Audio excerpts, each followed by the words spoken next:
Why don't we call the meeting to order? This is the third session of the public hearing with respect to the 40B application for 131 Elliott Street. The first hearing, when we opened, was on July 24th. We continued that hearing until September 30th. We continued it again to tonight, November 6th. My name is Brian Hurley. I'm acting as the chairman of the board for purposes of this application. On my right is Mr. Frank O'Brien. To my left is Mr. Ted Daber, and the three of us constitute the Board of Appeals with respect to this 40B application. Since we last met, we've received a number of additional materials. I must confess that I haven't had the opportunity to read them all. Some of them I just got today. But I sort of have the gist of what they say, and I'm sure probably Frank and Ted have had a better opportunity to do it than I have. But let me just list them so we know what's here, and if anyone thinks I've missed anything or they thought they submitted something and I haven't listed it, then please tell us. The first item that we received was a letter from Richard Wells, the Chief of Police, dated October 28, 2014. I see the Chief is here tonight, and I assume he's planning to say, is he here? I'm sorry. He will be, Not yet. he's not here yet. Okay, all right. I'm sure he'll explain his letter a bit. We received a technical memorandum from Gill & Associates dated October 28th, 2014. We received a letter, I actually received it today, but it's dated October 31st, 2014, a letter from Joseph Lynch, the Director of Public Works, a letter dated November 5th, 2014 from Gill & Associates, which is styled as a revised traffic signal warrant evaluation. And then we have a letter from Connolly Associates dated November 5th, 2014, commenting on revised traffic information, as well as, I believe, the traffic signal warrant evaluation of Gill & Associates. So those are the written materials that we received so far. I know there's a number of people here tonight, I'm told, that wish to testify. Peter, I'll like to have your input on this, but my inclination would be to have those people say what they have to say this evening, unless you want to do it differently. No, I certainly expect them to have an opportunity to speak. I thought that we might, since we've already addressed it, and you do have your peer review traffic consultants, and we have Mr. Gillen, that we might go over those comments first, but it's certainly your pleasure if you Yeah, want. I would like to hear from both the Department of Public Works and the Police Department. Both commented on the signalization issue, which seems to be becoming Sure. sort of a linchpin issue Sure. on the case. I'd like to hear from them, and maybe then Mr. Gillen can respond to what they have to say. By the way, of the things that you listed, I think the only one that I was not aware of and do not have a copy of, actually two. The first is the DPW director's letter, so if somebody has a copy or multiple copies, I'd appreciate it. And likewise, although I presume that Jack Gillen and Jennifer Conley have been in touch, but I don't have a copy of your November 5th letter. Okay. Thank you. Appreciate it. Thank you. Thanks, Mr. Hurley. Okay, so what I'm going to do then is have, I have to introduce the estimable Kathleen O'Donnell, who's here tonight, representing, I guess, the Board of Selectmen in connection with this application. Her experience and expertise is legion in this field, and we welcome her tonight. And so I'll turn it over to you to do what it is that you would like to do. Actually, thank you very much. But just to repeat, my name is Kathleen O'Donnell, and I've been asked by the Board of Selectmen to assist with the town's review of this application, and also to assist the department heads in their submissions to the board as a result of their reviews of the project application. And so what I've done is try to coordinate these, the responses. I do have some department heads here tonight, as you've already mentioned, the police chief, but I have the fire chief, the assistant DPW director, and we expected the building commissioner as well. He will be here. He will be here. So those four gentlemen would be talking about the results of their review, and then we do have, I noticed that you didn't have on your list the letter from the fire department. You could have fire chief. You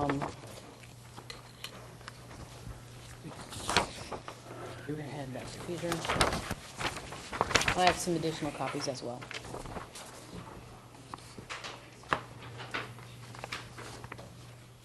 And so, what I'd like to do is just sort of, as I said, these department heads have busy schedules. I thank you for the opportunity for us to go first before Mr. Freeman and the discussion of the response on the traffic studies, to be able to have the fire chief and the DPW and the building inspector talk about their results, their review as, at first, before we get into all of that. So, all that being said, I'd like to have the fire chief discuss his Great. review and his comments on the project. We have a couple of issues. All of them go toward the accessibility of the structure. The first would be the side of the building that runs along the tracks. Because of the overhead cables, we'd have zero ability to get any fire apparatus down along that side of the building. Also, with the way those are gridded off, we would have no ability to get ground ladders in. So having actually no access to any kind of laddering along that side, so that's a significant problem for us. Also, and I worked in conjunction with the building inspector on this, along the easterly and northerly elevations along the town-owned parcel, as proposed, would allow for the possibility of a windowless commercial building of 45 feet in height to be built within 5 feet of this structure on the parcel that is currently owned by the town. This positioning on this wall or exposure here would prevent us from doing any kind of operations along this exposure. So basically, the combination of the two takes access to 50% of that building away from us.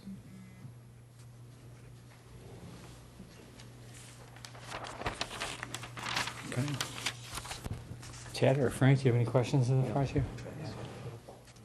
Chief, as I understand it, this building is sprinklered? Or The would be building would be sprinkled? sprinkled, yes. Could you discuss for us, I know that you have a lot of expertise in sprinkler-related issues. Could you, does that assuage any of your concerns? No, it doesn't. I mean, buildings are sprinklered, it does create a safer environment, but it doesn't negate the need for us to respond. And, you know, any structure that we have to deal with, we have to look at, you know, what worst case would be. And, you know, any kind of rescue work, ventilation work, without the ability to ladder severely hampers us. If you have a fire in a sprinklered building, you get a condition that's called cold smoke. That actually keeps the smoke down at lower levels. So that's going to hinder people, you know, even if the fire doesn't extend, they're going to have a smoke and a visibility problem. So the possibility of rescue work is very real, regardless of whether it's sprinkled or not. Chief, what's the solution to the overhead electric cables? I mean, what do you do? Move the, you know, to move that wall in away from the tracks. As it currently sits, it's right on the tracks. And to me, also lower it to 3 stories. How would that help with the cables? I'm not sure I understand. Okay, if we had to throw a ground ladder, say, here, you know, as it sits right on the tracks, I can't get a ladder up in between those cables. You move it in, now I'm putting a ladder in here. Doesn't help with the apparatus, but it would help with ground laddering. Sometimes people forget that actually ladders have to tip towards a building. Right. So it's not enough just to get the truck in, you have to have room to tip the ladder to touch the building. Well, we're not even talking about getting a ladder, getting a ladder truck down those tracks. We're talking about ground ladders, aren't we? We're talking about both. We're not going to get a vehicle down there. I know you're not going to get a ladder truck down there at all, and I doubt you'd get an engine down there. I didn't put a tape measure on it, but But that would be true no matter what you build on there, isn't that right? yes. Unless you put the cables in. So, Right. I mean, I know just sort of from rumor that there's been other suggested proposals for this site, and they didn't come to fruition, but wouldn't they all have faced the same problem? To my knowledge, this is, and I haven't seen the other plans, but as you can see, this is being built right along the track line. And from what I understand, it's the 40B that allows infringement of lot lines. And it's, and like I say, it's that hinders any kind of access along that stretch. You know, regardless of what goes in there, you're correct, we're not gonna get a truck in there. But with the setbacks, we can at least get ground ladders. And I believe, if I'm not mistaken, that there's also height restrictions if it's not 40B, again, which, you know, lowers what we have to deal with in there. So if you can get ladders in there but not trucks, you would consider that to be not an unacceptable life safety hazard? Right, I mean, at least it gives us, you know, it's not optimum, but it's not, you know, not worst case. We can do some interventions that way. The second part of your concern is the windowless structure on the, can I ask you just to move back? The windowless structure on the right? If the, and this, it would help if the building inspector was here, but my understanding from him is that if that section of property that the town owns is sold and a commercial structure is built, that they could go 45 feet in height, and being a commercial occupancy, that there'd be no window. The windows actually really don't matter. It's the 5 feet from the lot line that is the issue. I can't do anything with that. How many feet do you need? At least 20.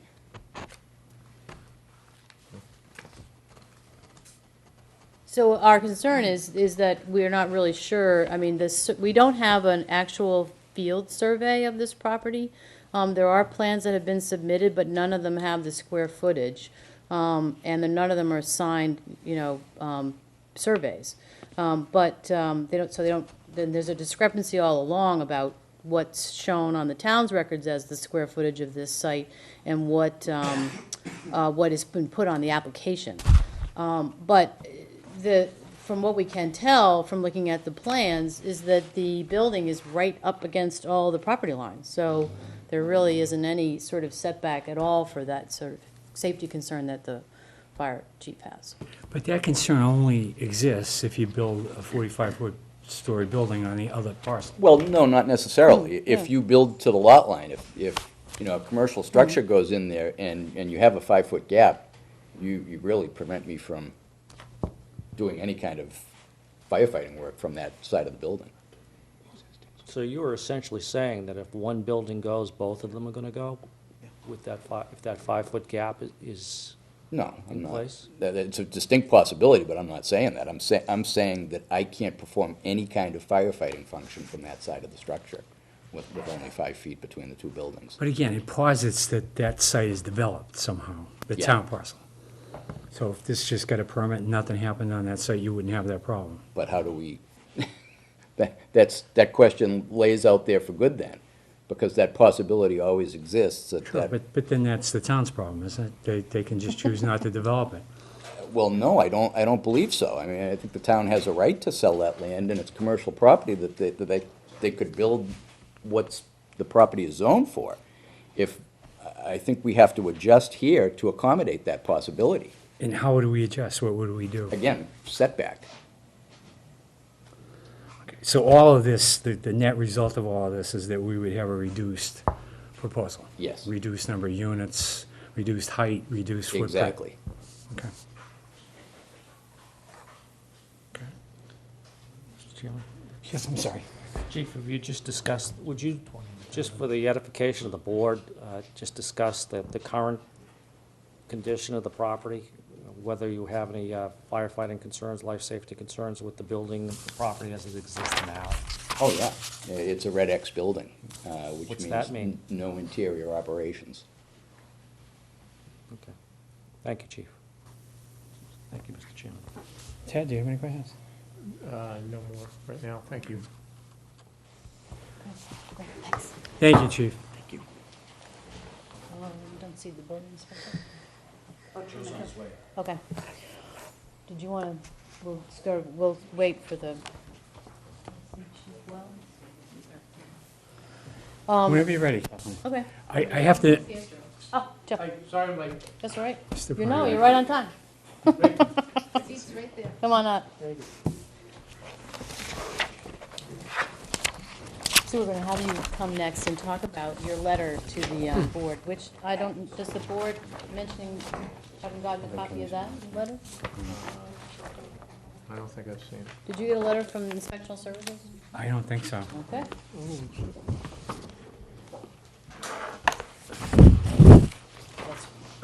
I have some more copies as well.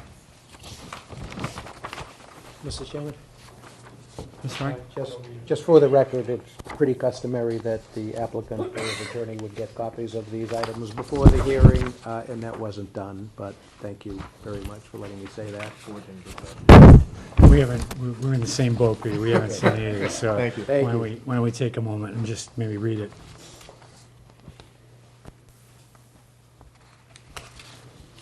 I should note that my grandson asked me not to wear these glasses tonight because he thinks I look ridiculous in them on TV, but, but I can't read anything, so I beg your indulgence on this. Can I just say that it's sort of sad your if your grandson's grandson is to actually indulge. watching this on television? Unless you're paying him to watch it, get the numbers up.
Okay. Have you had a chance to read it?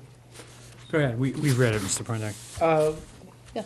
Okay, essentially, my comments are, I guess you would say in concert with the fire chiefs.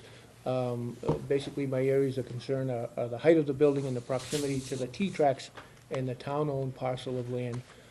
Should the building be built to this height, it would make it difficult along the T-tracks for emergency access, for fire departments and rescue vehicles. Given the nature of the building, a residential use where you would likely have units along the track that could potentially need direct access by fire services.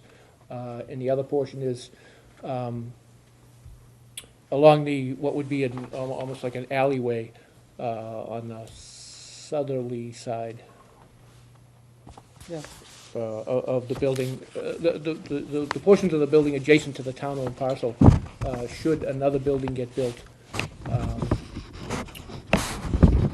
on the town-owned land, that could potentially go right up to the lot line. That would leave an alleyway of about 5 feet, and that could derogate from the ability of fire services to access that portion of the building. It would also cut down on the attractiveness of those units if you know, they were originally built with a nice view overlooking the Neponset River, but then a building all of a sudden went up in front of them. So that might change the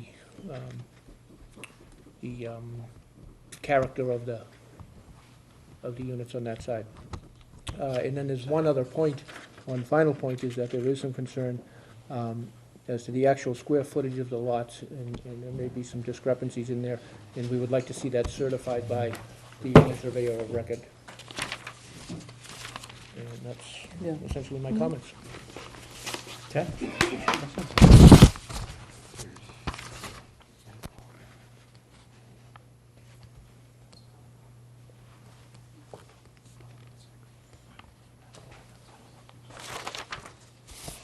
Not at this time, thanks.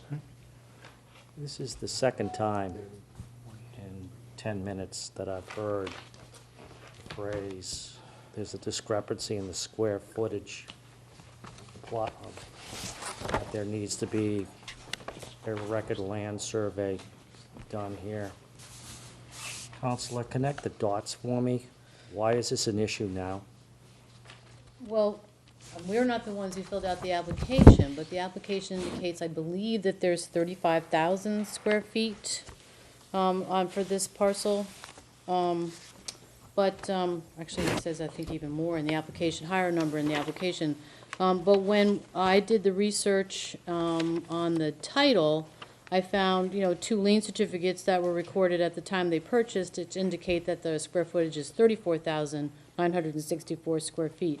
Where this actually gets to be a problem is when you're figuring out how the parking works, if the lot size isn't exactly right. And we tried to find on all the plans that I'd received, anything that was signed off by a surveyor, as to what the dimensions of the lot were, any plan that said what the square footage was, and it was missing. It seems sort of odd. You're taking issue with whatever the numbers may be for the square footage of the lot, but it's really a stalking horse for concerns about the size of the parking? Well, I don't know. I think it's just, it's tough if you say that you have a lot that's 35, whatever your square footage is, and it turns out it's smaller.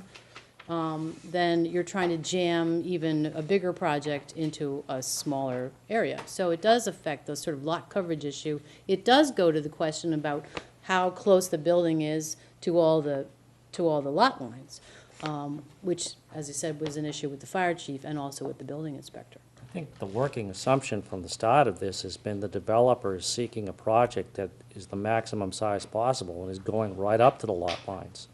Would you agree that's true? That is true. Would you also suggest, are some of your other concerns about square footage also related to some of the stormwater management issues here? Not the square footage issue. I don't think that relates to a stormwater issue. The stormwater issue is basically, I don't think we know enough about what they have. That's the DBW's discussion. But I believe that our question is that we don't think there's been assumptions made about where the stormwater is going and also what it connects to, and nobody seems to have been able to say, talk to the DPW about what their records indicate and where the stormwater is actually going. I don't think that stormwater issue is affected by the lot size. I don't think it's that much of a the discrepancy doesn't cause a change in the stormwater. I think our major issue with the stormwater is we don't know where it's all going. Whether it's 1,000 square feet or 2,000 square feet, we still don't know where the stormwater is actually going. Thank you. Mr. Chairman, a couple more questions. Joe, I'm going to ask you the same question I asked the fire chief. Presumably, this is a sprinkler building. Is there any amount of additional sprinkler capacity, or is there anything that could be added to this building which would assuage your accessibility concerns? No, I think, if I'm not mistaken, I believe it's the intention to build this as a wood frame building. Wood frame buildings are least desirable in congested areas. However, the size of this building, I believe they have the right to build it as a wood frame building. Wood frame buildings, however, sprinkler systems are designed to put out the fire the minute it starts. If there is a failure in one sprinkler head, or if there is a misplacing of one sprinkler head, the potential for that fire to overtake the rest of the sprinkler system is very real. And in a wood frame building, that's a setup for catastrophe. Has the town had experience with any other buildings similar in height near the trolley tracks that may have caused concern to the building department about accessibility? As I think about the most recent buildings that have been built, I really don't have that concern because they seem to have access on all sides, better access. The biggest problem with access on the T side is the overhead line. And as explained to me by the chief, the power can be cut to that very quickly, but the line itself is still in the way of the equipment. Wouldn't the fire department have the same level of accessibility concerns at, I forget what it's called, but that building down where the old Hood plant was, the storage area, that that warehouse burned down, but aren't there accessibility issues there now? How is that different from the accessibility concerns here, or is it? It's a steel building. Expand upon that. Substantially bigger, but much less susceptible to fire. Okay. And much- It also has setback from the tracks. If you're thinking of the wharf, the buildings on the wharf, Yeah. yeah, they're set back from the tracks. Would you agree with the chief that the answer to some of the accessibility issues is to reduce the size of the building? I would agree with that. And it's, I see from your letter, you have some concerns that some of the measurements regarding the height of the building may not be accurate? Not that they're not accurate, just that typically in Milton, we look at heights of buildings from average grades. And that average grade hasn't been specified on any of the plans. However, it is simple enough to take an average, and you'd be pretty close if the back of the lot is at 100 feet and the front of the lot is at 0, then the average is gonna be right around 50. So I think I made some assumptions on the average grade within my letter. They're probably pretty close, although not exact. Could you just, as I asked the chief, I'd also like to ask you, just to comment on the conditions on the site at the present time. Conditions on the site at the present time? What's there? If we have any public safety concerns? Because obviously you have some public safety concerns with this proposed design. Well, the building that's there now is slated for demolition. The demolition, from my perspective, can't happen soon enough. I believe that existing building poses serious threats to public safety just by virtue of its existence. And we've been working, the selectmen, my office, Carrick Realty, we've been working pretty hard to try and, as you know, there are, part is owned by Carrick Realty, part is owned by the town, and it's a complex building.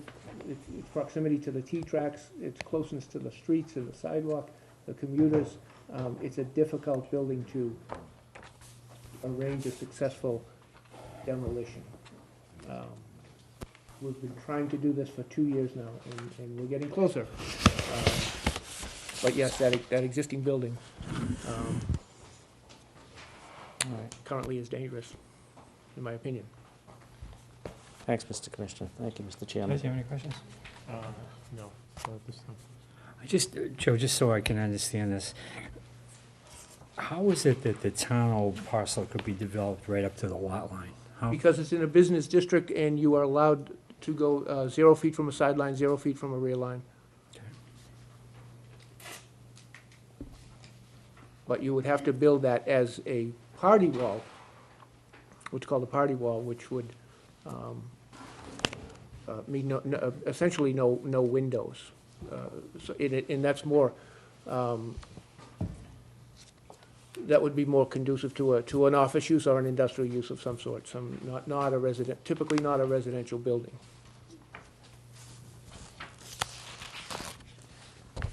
Okay. Peter, did you have any questions for the building inspector?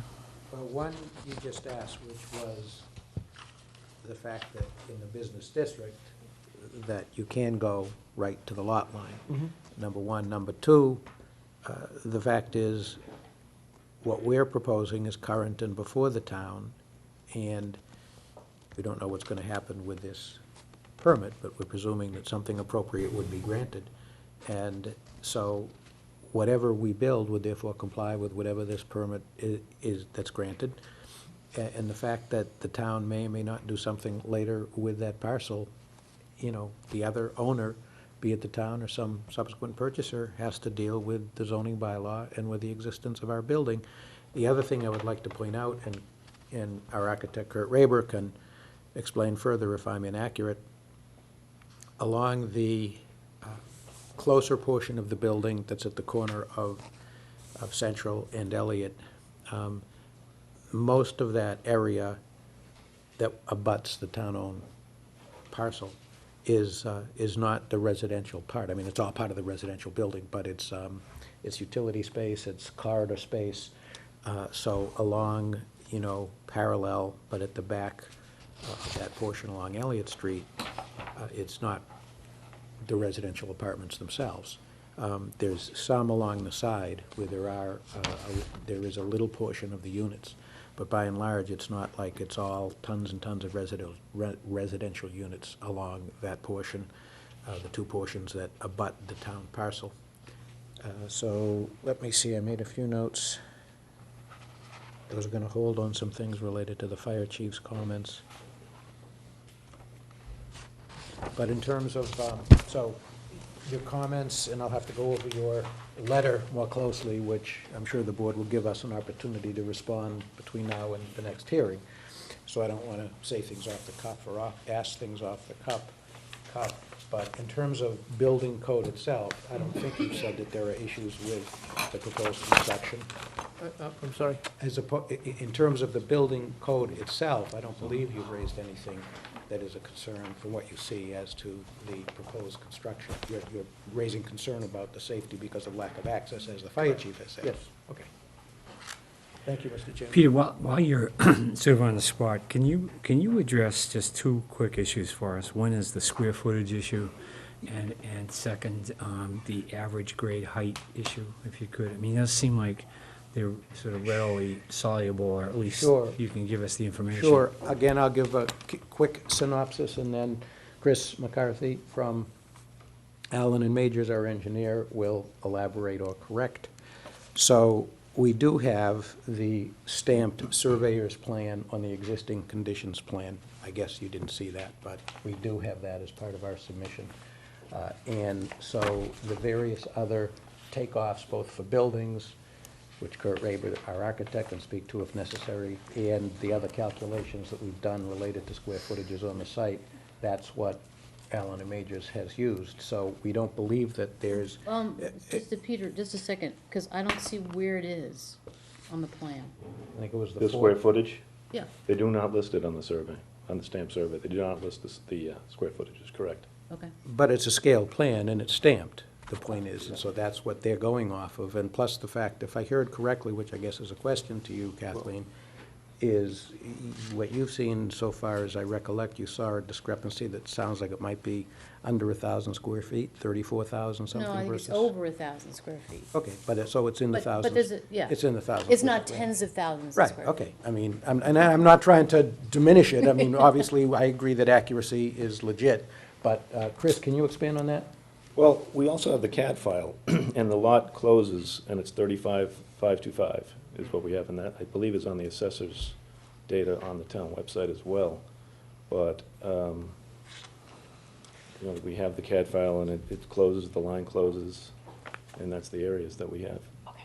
which correlate, on the survey, because we got the CAD file from Anderson. So your number is 35,525 square. 525, right. Okay. It's common practice to ask the survey. And, Right, yeah, I know. Can you- We can you Still don't address- have a survey, I mean, just because you have it on a CAD file doesn't mean, I don't have a plan that certifies the square footage. We will have to have Anderson add that to the plan. I mean, it sounds like it's pretty easy to do. Yeah, I mean, again, what Chris said is it's based on the survey. It's true that physically the words or the letters, square footage aren't there, but You know, as a conveyancer, sorry, I'm one of those kind of people that if I get a plan, I want to know what the acreage is. Sorry about that.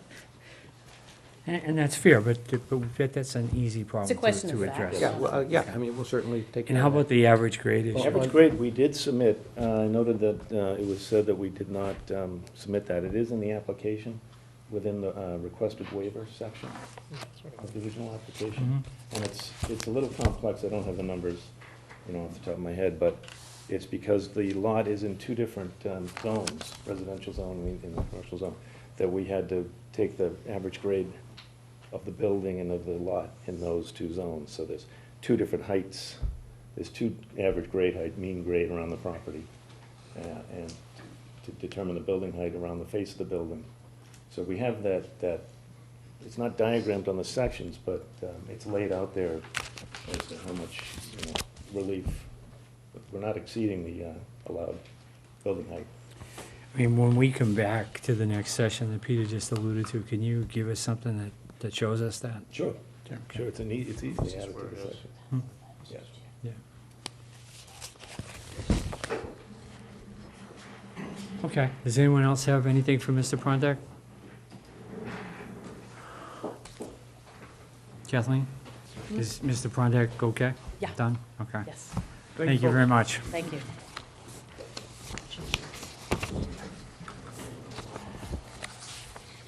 Well.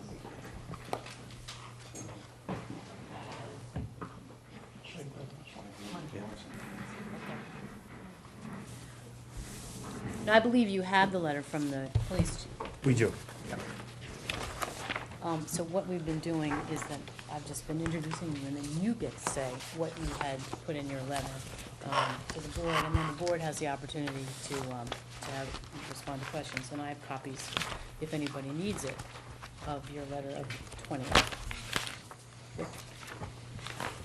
Good evening. Good evening. Thanks for coming. Thank you for having me. This is a first in my 30-year career before the zoning board of appeals. There you go. This is a very important night. We are a very august body, no question about that. Thanks for coming. Thank you for having me. Do you want your letter? Yeah. There you go. So I did, It's not state. I'll give you a little bit of history, just a little bit of personal background. My father worked at 36 Central Avenue, the former police station, and I remember that building as long as I could, from the time I could walk. I went to work in what was the Getty Station while I was in high school at age 15, and at 19, I walked 2 doors away when Fallon Ambulance moved into the former Milton Lincoln Mercury dealership, and I worked there until almost the time I came on this job in 1984. So the Central Ave Business District is something that I know very well. A little bit of just perspective, and I'm not an engineer, I'm not a zoning expert, just standing there and looking, and I was there again tonight. And anyone who's ever come before me, either in my role as the police chief or especially as chair of the Traffic Commission, traffic is a big issue in Milton.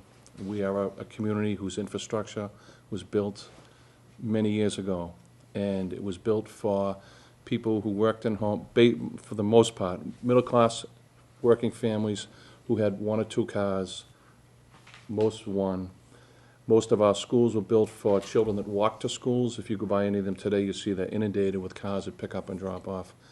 And the Southeast Expressway was built for about 90,000 cars a day, and it's more than double that today. So traffic each and every day, and I believe I mentioned just one recent number on the Mattapan Bridge.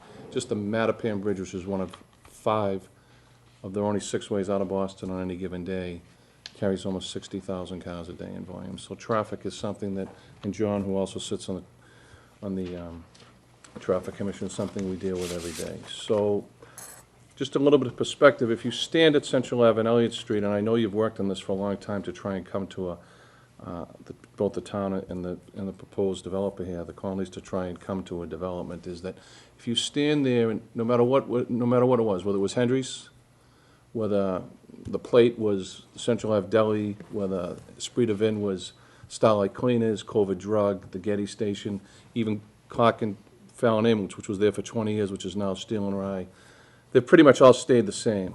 The only one big change, if you look at it, is 36 Elliott, which you can tell, you don't have to stand at the intersection very long, you can tell that the architecture and the design is that it doesn't date back to the time of the other buildings. The one thing about this building, from just a layman's perspective, is it's 3 of those. It's 3 36 Elliots that you're going to put at this location, just in size. So that can kind of, from just a lay person, just kind of give you a conceptual visual what's there. So as to what's in my letter, the 2 big issues. Traffic is one, and volume is a major issue. Just standing there tonight, traffic was backed up consistently between 5 o'clock and 7 o'clock from the Central Avenue, just coming over the Central Avenue Bridge from Central and Elliott to River Street. And tonight was just a normal night, no hiccups. You know, the other night, there was a shooting on the Lower Mills section where we had to close Dorchester Avenue and Adams Street. Just one hiccup on one bridge completely just pushed double the pressure on the Central Ave Business District. So the first thought is, and I'm not putting this all on the developer, but this, you've got a 10-pound bag of potatoes, it's got 15 pounds of potatoes in it already, in simple terms. So if you're going to put this here, you're going to have to look at signalization of that intersection. It can't be 4 stop signs coming, give, take, much longer. And the building, as what was given to me to comment on, is right in the intersection. It's right there. You come out of the exit of the entrance, so that are in that design, you're right into the intersection. So that's the first one. And then the second one is obviously parking. The benefits and the development of the Central Ave Business District and the positives that come with it means more and more people coming there. As you know, the basement of the town side of that building years ago was a T-commuter lot. T-commuter parking along the Elliott Street corridor is something from an enforcement issue we deal with everywhere. That's just from T-commuters, not people just going to businesses. So parking there, whatever you do, whatever you approve, parking and signalization at that intersection are two things that you're going to have to consider. And I've read, some of the studies. I'm telling you from someone who's goes there every day, watches that intersection, and you can go there yourselves tonight, and you will see that it is the only unsignalized of the three main bridges coming in. So Adams Street and Elliott, signalized. Mattapan, signalized. Central Ave and Elliott, not signalized. So that's just, in a nutshell, and I don't want to take a lot of your time, but that's pretty much what you have to really consider here, looking at this. We have nothing but time, Chief. I wish I could say that. We live for this, we really do. I just have a few questions for you. Sure. I deal with traffic issues in my practice of law all the time, so I have some familiarity. I understand 4-hour warrants and 8-hour warrants, but I know from literature I've read, not in connection with this case, but in other cases, that people sometimes say there's a law of unintended consequences when you put in traffic signals. You get as many problems as you solve. And have you had experience with that you can sort of relate to us? To be honest with you, I've been chief for 7 years, and I can't think of the last two major signals that I recall, last three major signals. Two are DCR. They're both in the Parkway, which was the Parkway and Canton Avenue, which was a very similar stop sign that had to be addressed. The second one is right out front here, Canton Highland, same thing, four-way stop. The volume was just too much, it had to be addressed. And the most recent one that's completed is Blue Hills Parkway at Brook Road. And even that now, which is part of the reason that the information that I provided for you on just on the daily flow on the Mattapan Bridge comes from Beta Group, who's doing a DCR project, and John can weigh in on this, on 138 Brush Hill and the Parkway, because the current existing infrastructure is just not enough for adequate flow. But I'll say this to you, if you didn't, in the answer to your question, direct answer, so if you left it as is, then what happens? Because the signalization is not just for vehicular traffic. It's becoming a busy business district for pedestrians. So signalization also includes safer pedestrian crossways, as you know. So that's just my thought, and I am not, John, no, I defer to John all the time when it comes to being my role as police chief is the enforcement aspect of it. But you can see it doesn't take much for a normal night, just one little hiccup, as I say, we had one last night, and you have gridlock. And part of the role of the police department and the traffic commission is to prevent gridlock in the town. That's just what we have to try and do every day. Do you have a sense of how, and I'm sure there's other people that can answer this question for me, I don't have a feel for how complicated it is to get all the approvals that you need to get in order to put a signal in. I assume Mass Highway wouldn't be involved in this. No, would. Okay. We So do then, not, as a town. Once you say that, then if you just go to the manual, which I did today, on installing traffic signals, it's about 30 pages long, and it's a lawyer's dream, but it's gotta be a developer's nightmare. And it can take forever. I mean, you do the 5%, the 10%, the 20%, and all that kind of, so that's a problem. I mean, if I'm a developer. So do you have any sense of what the timeline is? From the time that you first talked about putting the signal in at the Parkway and Canton Avenue, and the time it was actually put in, how long? I'll defer to John. Well, that's a little bit of a different scenario, just because the Blue Hills Parkway is a DCR roadway, so Sure. ultimately there was another layer of approvals Right. that we had to go through. Yeah, But approximately a year and a half. okay. And do either or both of you have a sense of what the cost is that's associated with that? Oh, it's in excess of 100,000. I would think. Easily, easily. Because I've seen estimates that range from 100 to 350, and I don't know how you get from one to the other, but I'm just trying to get a sense of the magnitude of the cost of something like this. Yeah, I mean, it certainly depends on the complexity of the Exactly intersection right. and the amount of hardware and everything else that needs to be installed, but, you know, off the cuff, At least 100. yeah. Yeah, Probably I closer to haven't seen 3. anything less than that. Mm. I think it's been like 150, sort of the working number for that kind of an intersection, because it is only sort of two-lane roadways, so, in my experience, that's sort of what they've kind of run. I'll give you one estimate. We dealt with one proposal.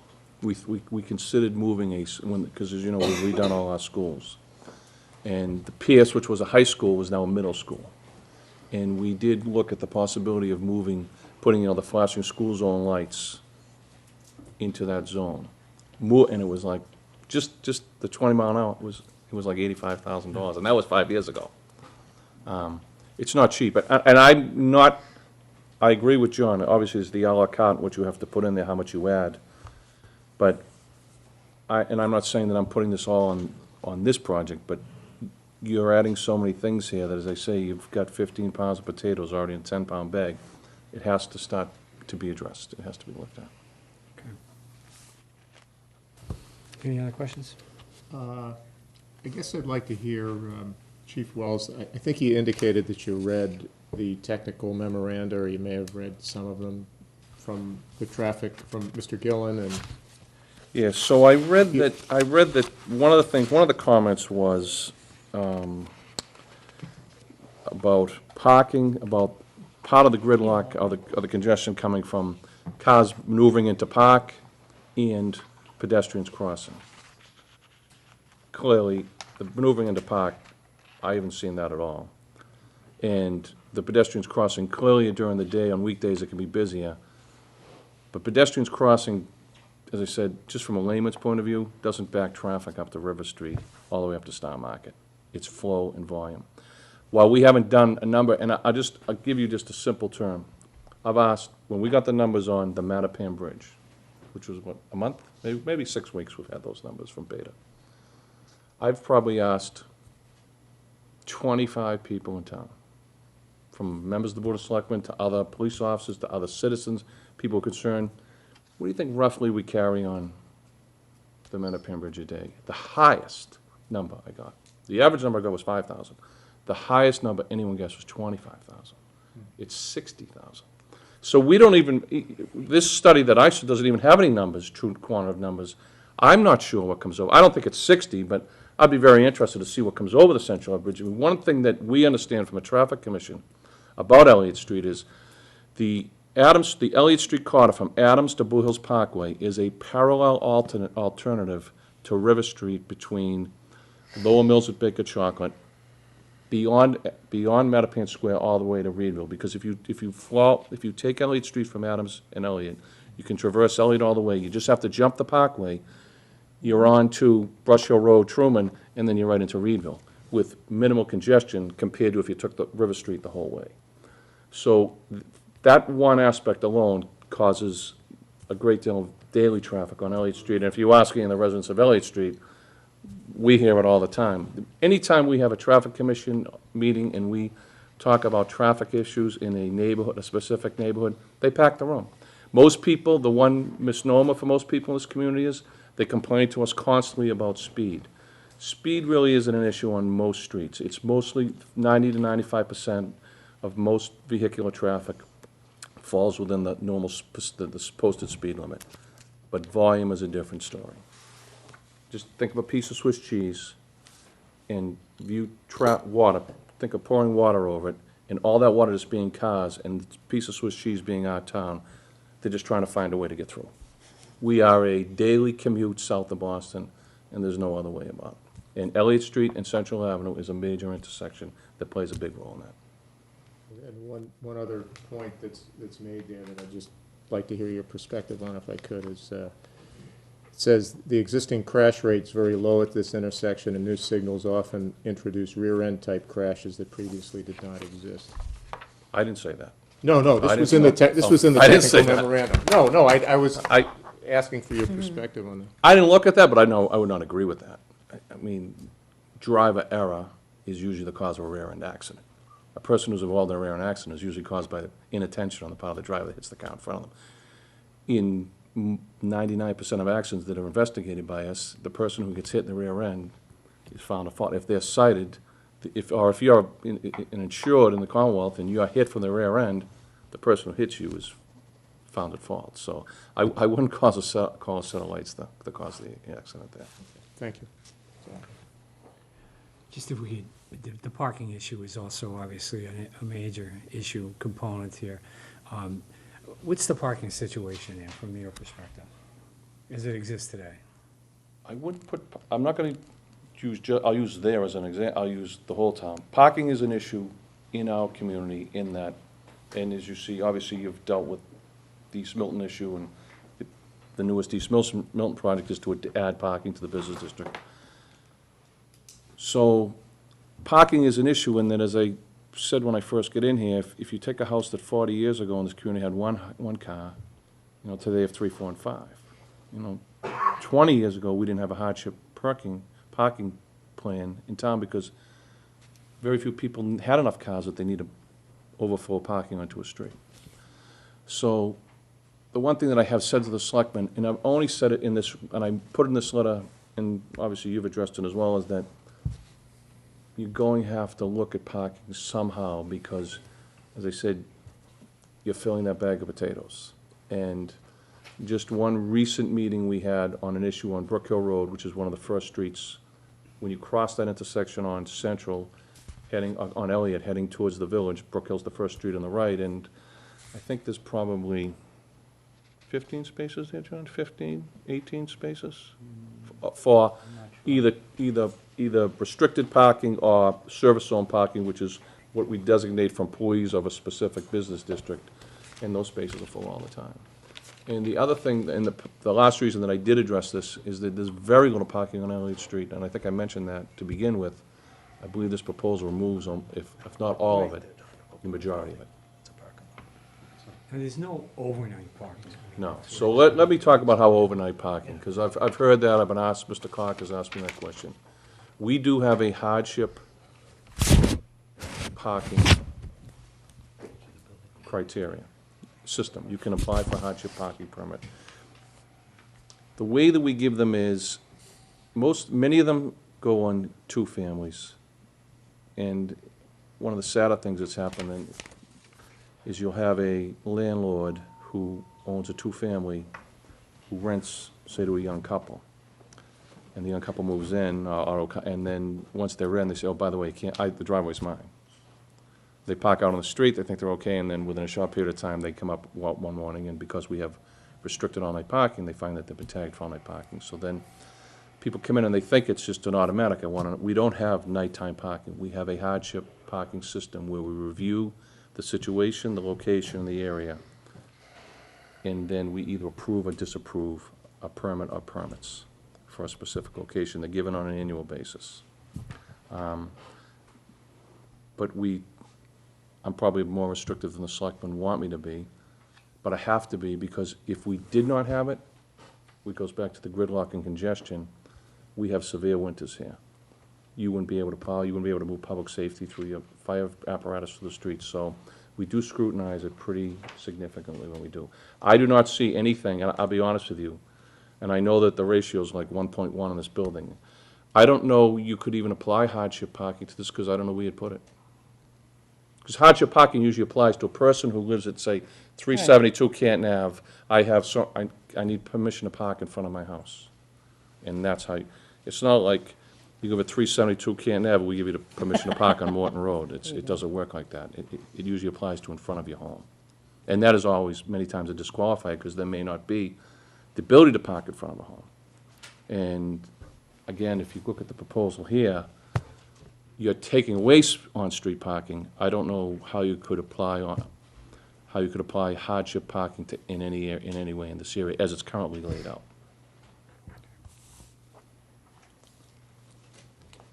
Any other questions, Frank? No, no questions. Peter, do you have any questions? Thank you. A couple of questions or comments. the chief and John. And then I would like the opportunity for Jack Gillen to respond or ask questions, as well as presumably That's Jennifer. fine. Yeah, thank you.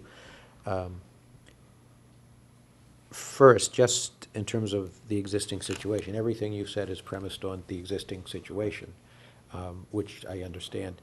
And then there was talk earlier mostly about the town-owned parcel, but I believe there's some town parking on the non-building part of that parcel. But if there's an existing parking problem, couldn't the town use that space that they're talking about for parking? There's no parking on any parcel there that No, I when the know of. building comes down. When the building comes down, if the existing situation merits addressing parking, that could be used by the town for parking. There's no present plan to do that. I've seen no plan for that either. Okay, No one's said okay. that to me. I'm just but- we're dealing with an No. existing situation, and there's no present plan. Okay, thank you. Next, and I'll premise this by saying I'm not 100% sure that I have the facts right, but recently or currently, I think it's called a Mass Works grant, $1 million to the town for street improvements in this area. As I understand it, it relates to things, or is being used for things like the sidewalk kicking out and things like that. But again, an existing problem, the town didn't choose to use that money for putting in a traffic signal, is that correct? To my knowledge, that money cannot be used for traffic signals. As it's currently designated, but you could have asked for it. Not under that particular grant program. Okay, but there's $1 million that isn't being used for traffic signalization, right? Yeah, it's a business development and streetscape improvement type of grant, Yep. so again, it wouldn't be available for traffic signals. And Yeah, J- yeah, Can I- Chief has something to add to that. Can I just comment on that? Sure. I did ask this question when the Sullivan proposal went through, or the first map, when it was done on the Central Ave, there was a grant on the Milton Village side, and John's correct, that grant would not allow for that, because we have had this discussion previously, I'm not gonna deny that, Sure. say that, I mean, what I said about the enhancement and the growth of that district is true, it's. No, I appreciate that. Jack, I think right now, whether you want to ask questions or comment on what's been said, and certainly that can elicit a response from Jennifer or the chief or anybody, so, Jack? You want to do it? Chief, can I ask you just one last question? In your view, is a traffic signal warranted today under existing conditions? If we had the money, I would say to you, we definitely should do a study to see if it's warranted. I don't have the expertise on my own to make that decision, but I would definitely say if we had the money, and the chair of the Board of Selectmen, we talked about this a little Yeah, in a right. meeting with you just recently, that it definitely, it warrants a study to see if it's warranted. Probably on the bubble, you know, I would say yes. In the bubble, in the sense that That, it you know, doesn't it's- make 8, but it makes 4, that all you, warrant? just that it's probably pretty close to the situation, even without this project, that, there'd be enough. Has there been any effort or plan of the town to study that irrespective of this proposal? I'll be honest with you, as chair of the Traffic Commission, I mean, this is the second or third possible, there was an initial proposal that was on the table when I first became chief. Then there was a discussion about another mixed use that may have come forward, which I have not seen, and then I've only commented on what's been presented to me and asked to comment on, but clearly, we've had discussions about the enhancement and growth of the Central Ave Business District, about looking at that. Okay. Because it is the only, so if you take the three big ones, Central, Mattapan, and Adams, it's the only one that's not signalized. And Adams was completely redone it was a joint Boston Right. Milton project where they completely rebuilt that bridge and redid the lights on both sides, both the Dorchester side and the Milton side of that bridge. When they built or proposed to build a new apartment complex on Elliott Street, like up from, at the Milton Hill House, was traffic studied in conjunction with that? And was it recommended to the developer that they consider a traffic signalization at that intersection?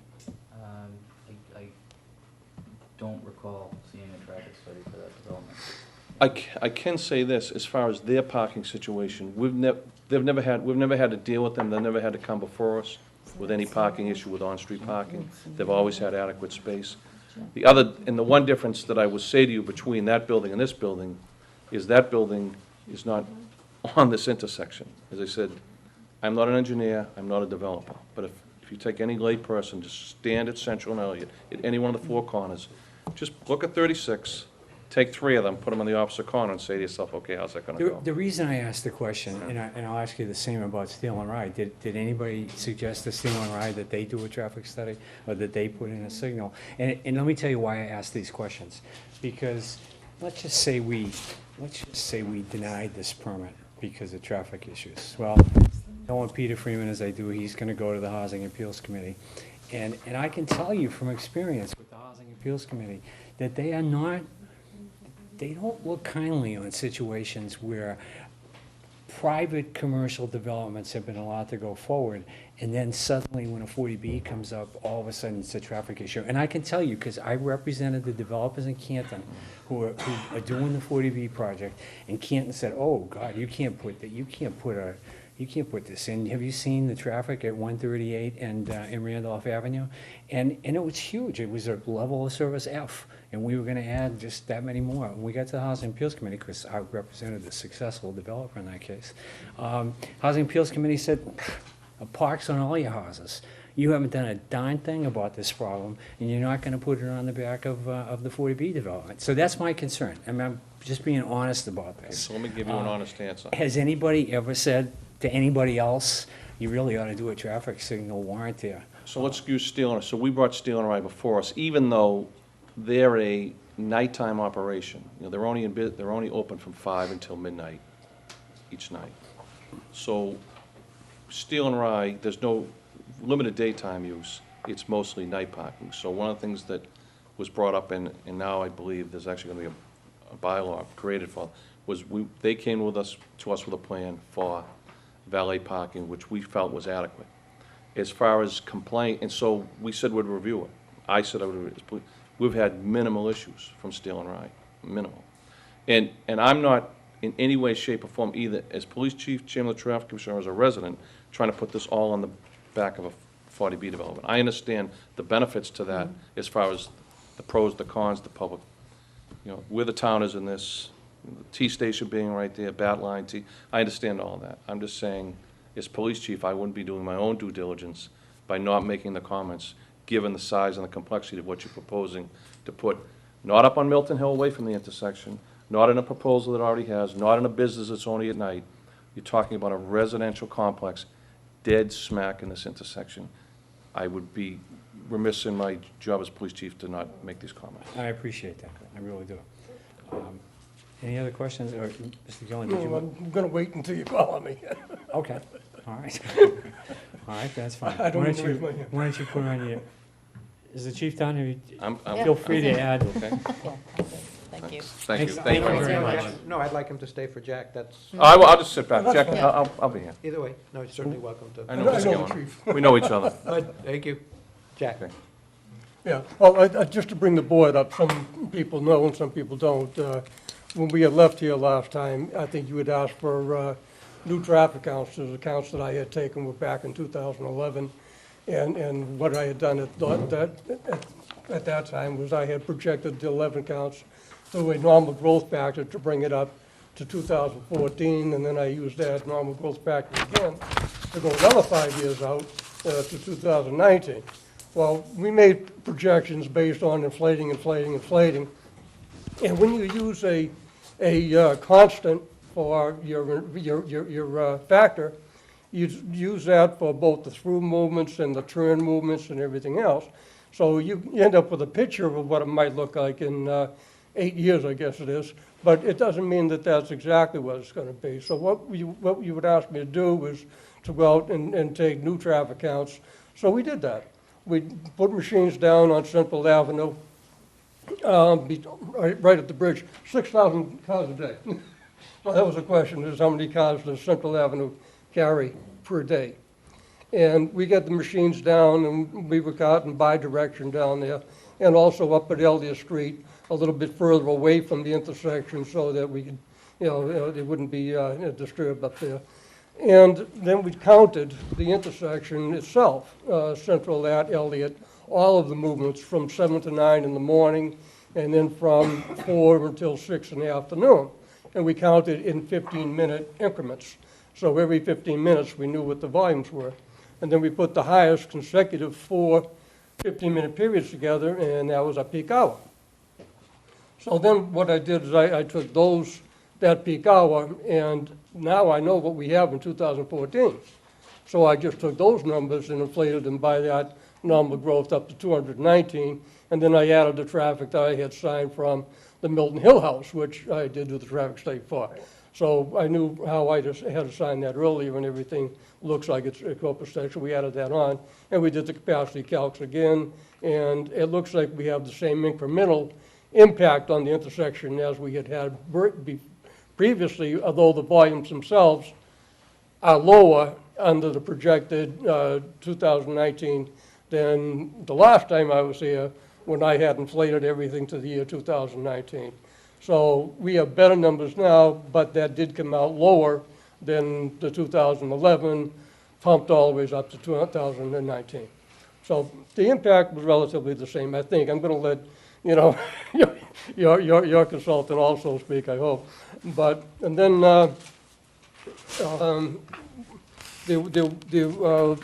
we looked at the traffic signal warrants, and I didn't see any of the warrants, 1A or 1B, or a combination of 1A and 1B, when you look at all of you're familiar with the manual uniform traffic control devices. There are different thresholds, and I don't mean to get too technical, but they're similar to wastewater and drainage. There are certain ways to do certain things, and we looked at the manual on uniform traffic control devices to see if the signal was warranted, and it didn't meet the warrants for 1A or 1B, and then they allow you to take a combination where you take 80% of 1 and 80% of 1B, but they both have to be met for that. So I looked at it that way, and according to my calculations, that did not meet, and this is after relooking at a couple of cells that didn't get copyright, but I redone that. I think that was acceptable. And then I looked at the 4-hour warrant, and the 4-hour warrant, based on the fixed cells in the spreadsheet, it was met. It was met for the 4-hour warrant, where if you plot the 2-hour on one volume against the higher volume on the other, and it falls above that curve that's printed in the manual, and if it's over for 4 hours, then you meet the minimum warrant for that. And we did meet that. I mean, it doesn't mean you have to put signals in. It says that you can put signals in if everything else is considered. And I'm going to let your consultant, the town, and everybody else talk about it, but I've been playing in traffic. I like it, put it that way. My dad told me to play in traffic. I've been in the traffic engineering field since 1971. And the one that I can recall that once you put signals in and they cause all kinds of havoc. I worked in the red line extension field. I had engineers. That was back in '67. And by the time I got to Quincy, they had taken the traffic signals out of the intersection of Beale Street and Old Colony. And initially, they were in that, but traffic backed up between Old Colony and Newport Ave. And I don't know if you're familiar with the area, but the Wollaston Station, that's right there. You'll see one of them that's on flash all the time. Why don't they ever put that on stop and go? Well, the reason they don't is it created havoc. There was no way they could operate all of that. And it was easier not to entice traffic to come out Old Colony from Hancock Street, but to force it to go away and come a different way so that you didn't have that problem. So I'm going to pick up on that a little bit. If you put a traffic signal in, where right now you have traffic backed up on Central Avenue from Elliott Street all the way back to River Street every day for 2 hours during the evening peak hour. It doesn't go that in the morning peak hour, because it's going the other way. But evening peak hour, you have a bad traffic jam from Elliott all the way back to River Street, and it's every day. If you put signals in, you're supposed to time them to proportion of traffic volumes. And that is the highest volume leg during the evening peak hours coming across the bridge. If you time it that way, there is a very good chance that you're gonna entice traffic to cut through Milton that's not cutting through now. Now it's too much of a problem for them, they'll go some other way. But if you keep giving them the green light there, they may decide to take it. Moreover, if you do your signals at Central Avenue and Elliott, now you're gonna have to put a pedestrian phase in. I've watched the cars, I did the cars myself, so I've watched them yield to the pedestrians in the crosswalk. I've watched the cars park and unpark. I've watched all of this for a long time. If you have a ped phase come in, every time someone crosses the street, there's gonna be a lot of dead time. Right now, they stop, the pedestrian crosses, then they go. But if you have to clear out one of the others with the 3 seconds yellow, and then the 2 seconds all red, then you give them 7 seconds of walk, then you give them about 20 seconds of flash and don't walk, and then you read that out before you turn it back on. Now you know you've got a lot of dead time. Now you've got traffic backing up on each of the legs. I'm not trying to tell you tonight not to do it. I'm just telling you, these are things that you should consider as you're making your decision. What you do is on the Central Avenue, you've got that MBTA light transit rail that's going over just beside the bridge. Right now, the traffic that does back up the river, it stops. It usually does not get on that track. If they've had a green light and they've been waiting for a green light after they've had the red, you don't know where they're gonna stop because they're used to going and they don't like to stop going. You may have that problem.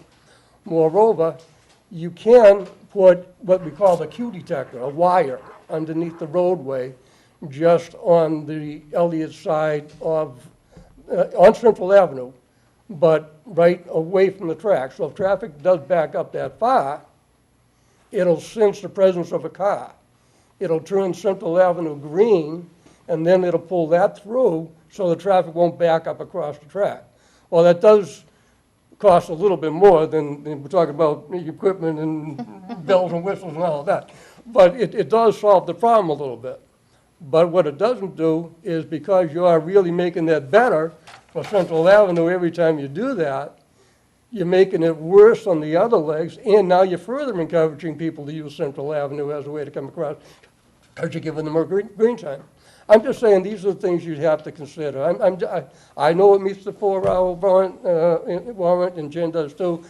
I've never used a 4-hour warrant to justify putting in traffic signals, but I have used it to look closer. And I am not waiting for somebody to get killed. That's what they'll say when I say my next statement, and that is you have a lower crash history out there than I thought you did. And if you had a higher crash history, especially if it was cross collisions, I'd agree with you, by all means, put the signals in, get rid of those cross collisions, because they are more dangerous. You have more personal injury. If you put a signal in where you don't have an awful lot, you're going to have someone that's decided to stop at a yellow light because they think they should. Either they're just going to cruise back around the corner, they stop at the yellow light, or someone else didn't think they were going to stop, or it was complete, like the chief would say, inattention. He wasn't paying attention to the car in front of him. It's not the signal that causes the accident, and I didn't mean to infer that. What I meant was if you do put signals in and your rate is down, that may go up with the rear end, but that's the rear end type accidents, but they are less of a problem than the cross collisions that you try to get rid of. And I was kind of surprised that there weren't more cross collisions out there. And before I go on and on and on, I don't know whether you'd like to hear from your own consultant, but I think she agreed with me a little bit. She seemed to be nodding her head. I'm looking out of the corner of my eye.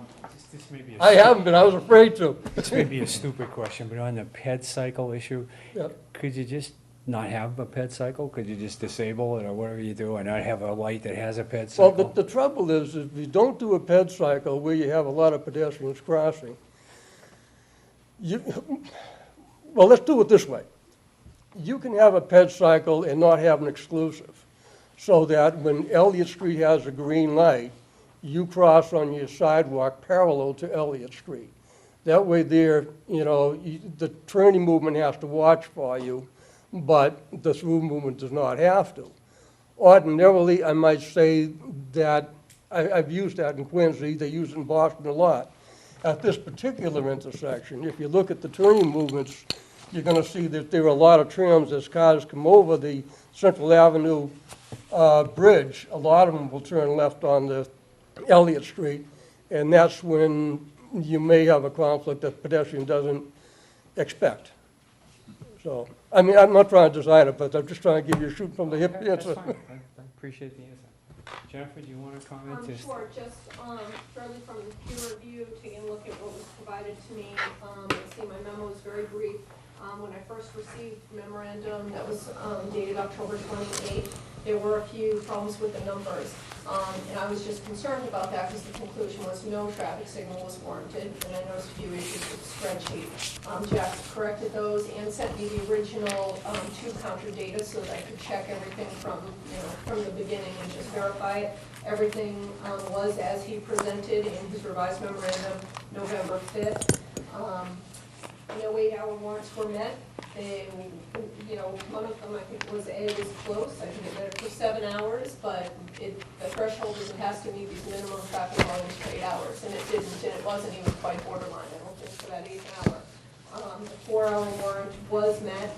Similar, I don't find that it is usual, in my experience, at least in Massachusetts, that the 4-hour warrant is considered the threshold to put in a traffic signal, but it is one of the warrants, so it's certainly possible. So I think Can you just tell us in sort of layman's terms, what does the 4-hour warrant mean? 4-hour warrant means there is a certain curve that's been determined that you plot out for your main street, you have this volume, and for your side street, you have this volume. Where those 2 points meet, if it's above the curve, the warrant is met. If it's below the curve, if it's below the curve, then the warrant is not met. And it needs to be above the curve for 4 of the hours. One of the things that you have to understand is these warrants with the threshold volumes are not just for Milton, Massachusetts. They're nationwide. And there are a lot of Midwest states, there are a lot of smaller states that they don't have the constant volumes like you have at Elliott and Central Avenue. They may be 3 or 4 hours that have a higher slug of traffic during your morning peak hour and your evening peak hour, but during the rest of the day, it's not so bad. Well, the people that drive in those areas, they're not used to the volumes that you see every hour. And that's when, for them, it becomes a problem. And that's probably why they have the 4-hour warrant. They have the 1-hour warrant that hardly anybody uses. That's more like a factory. All of a sudden there's dumps, we don't have very many factories anymore in the United States, I guess. But if all that traffic dumps out at 3 o'clock in the afternoon onto a roadway that didn't have very much traffic at all, you have to take care of that. It's either have a police chief out there, or one of the, a police officer, or you put the signals in for that 1 hour. But very seldom is that ever used. The 4-hour is more like you've got an unbuilt-up area, and then you have a slug of traffic during a couple hours in the morning and a couple hours in the afternoon. And you really want to take care of that unusual condition for that land use. And that's where the 4-hour warrant is more often used, something like that. Not so much in the urban area. Not in an urban setting. Okay. If I may, the other question that was raised, I think more by the audience, was the question of whether the traffic projections that were used previously were accurate.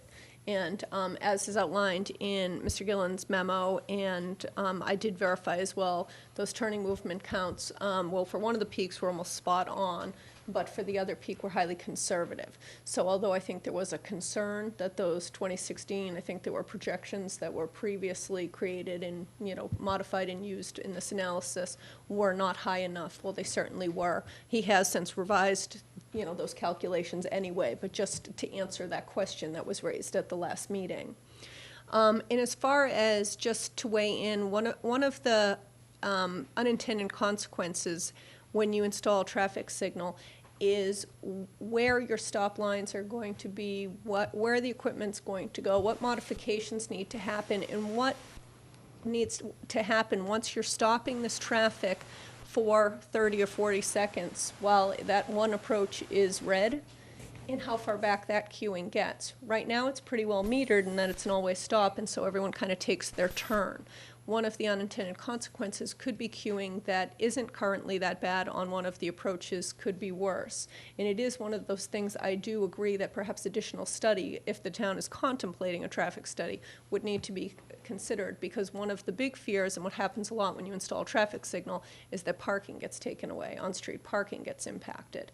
And I'm sure in this community that would be a big problem and a big negative towards installing the traffic signal.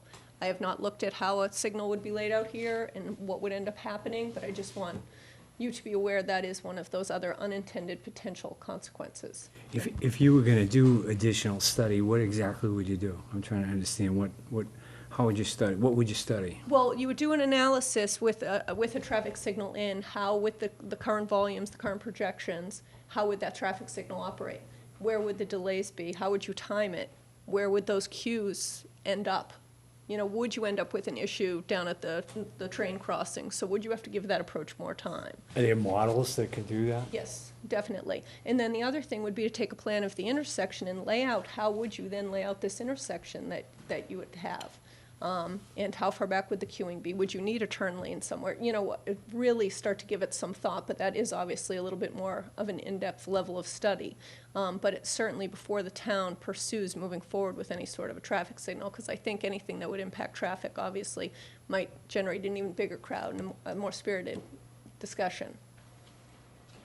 So you would recommend that the town or somebody do that additional study before making a decision? Before making any decision on whether the traffic signal is contemplated. And again, that's regardless of this project. I mean, that's typically, you would do, you know, kind of a, you know, a design study to take a look at how this traffic signal would work.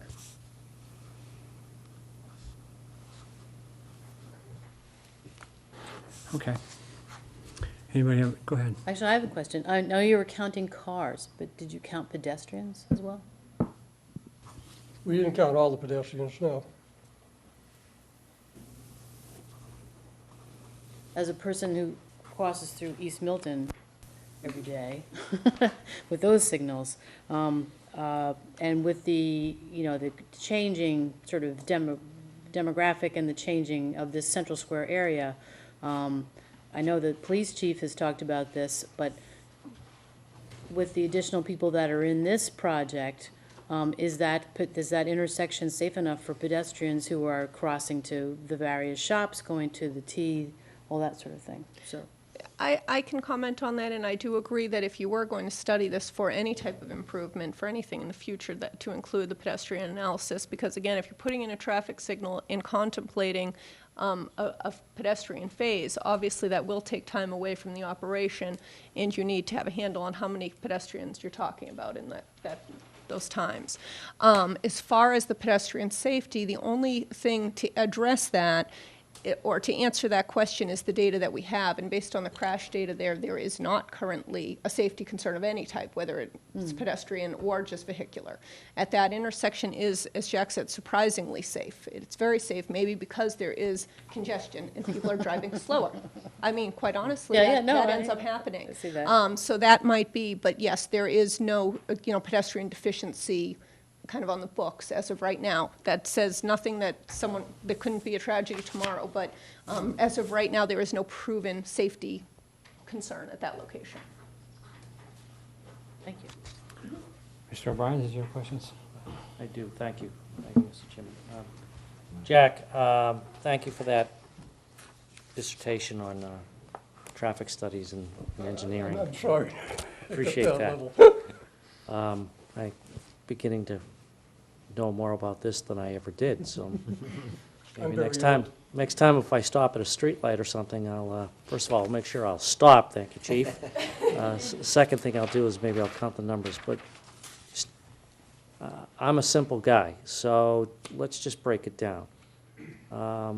Suffice to say that you disagree with the opinion of the chief relative to traffic, parking, the need for signalization, just disagree across the board? I didn't want to get into that level. I just wanted to say that it's very, it does The chief not- disagrees with well, you. I like the guy, he doesn't know about it. I mean, I'm friends with And I'm him. not putting this on a personal level, I mean, I just want to clarify one issue here, since The- I didn't, Go ahead. I didn't make a recommendation, if you note I in my understand. comments. There's no recommendations there. And I don't believe that I said, that this was absolutely, I said this had to be looked at. Much of what you just made as remarks are very true. What I'm saying is it warrants the analysis of it, if this is where you're gonna go. That's really what, there are no recommendations in my letter to you. I understand that. It's just issues. Can So I- you can I agree- you ask- agree with Jennifer? Can I ask you, when you put traffic signals in before, did you do the kind of study that Jennifer has just outlined? You know, the layout, the pedestrians, the more detailed study that. Sure, absolutely. I mean, anytime you're looking at installing a traffic signal, I mean, that's typically the first thing you would do is you would run a. And do you do that internally? We do not do that internally. We typically hire traffic consultants. We have a small engineering staff, so we typically don't have the horsepower to do that type of analysis. When, if I recall correctly, up the street, down by the telephone company building, we've got that notorious three-way intersection. Were traffic lights considered at that particular intersection? It's prior to when I was chief, and I believe prior to when John was. They were.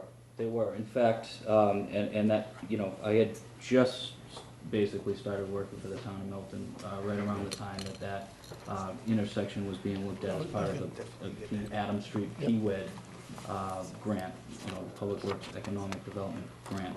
I recall at the time, and Kevin Mern was police chief at the time, but he had produced a letter from the state to the police chief, I believe, back in the 1940s, recommending that a traffic signal be looked at that location. So it just goes to show you, even back then, it was a potential, a potential candidate. But there was, my understanding is during the, design hearings and public meetings for the Adams Street project, there was a lot of public opposition to a signal at that location. So it was ultimately dropped. Would you anticipate public opposition to signalization at this particular intersection? I mean, what's the history of these signalization decisions?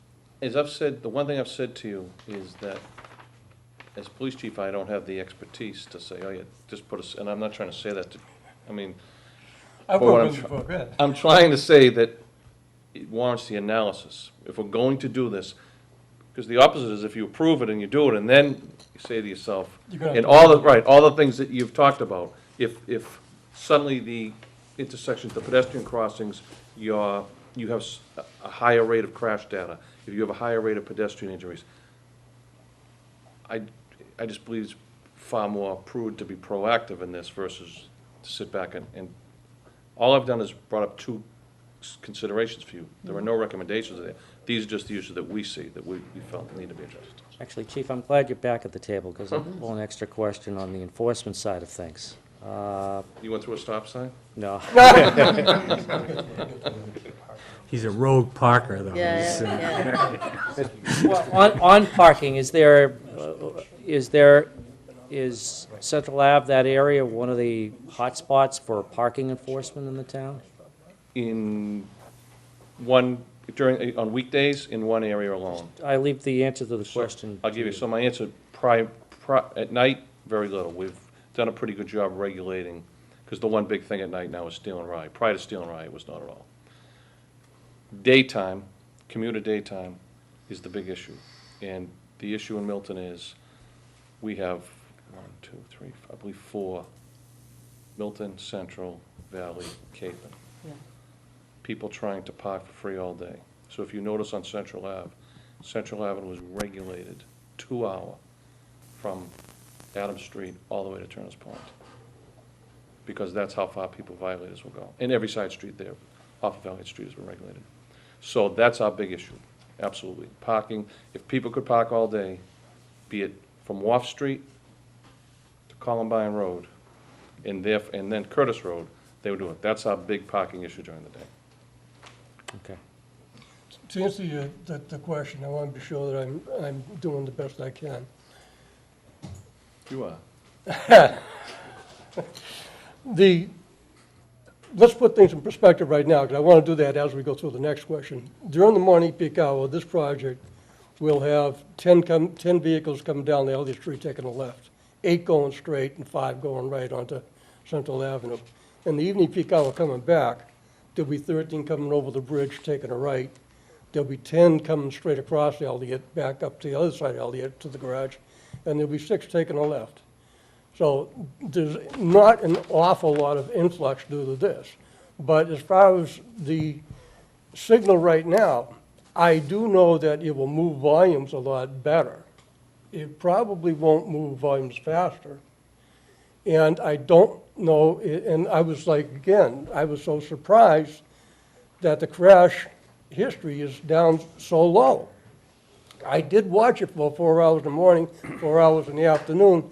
People know they can't zip through there. They know they got a stop sign, number one, so they all stop before they go do anything else.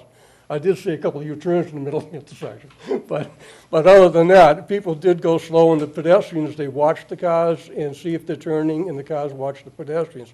So now to get back to that question, do I need a signal? Right now, I don't think you do. Right now, I would say, if someone asked me tonight, yes or no, I'd have to say no tonight, based on what I've seen. Okay. Excuse me, do you mean as it exists, or Even assuming when the the pro- project, even with the project? Even with this project, because I just told you, like, 10 cars taking the left, that's 1 car every 6 minutes. That's not gonna cause the influx that's gonna create a crash history that's going to say that this could have been alleviated with the traffic signal.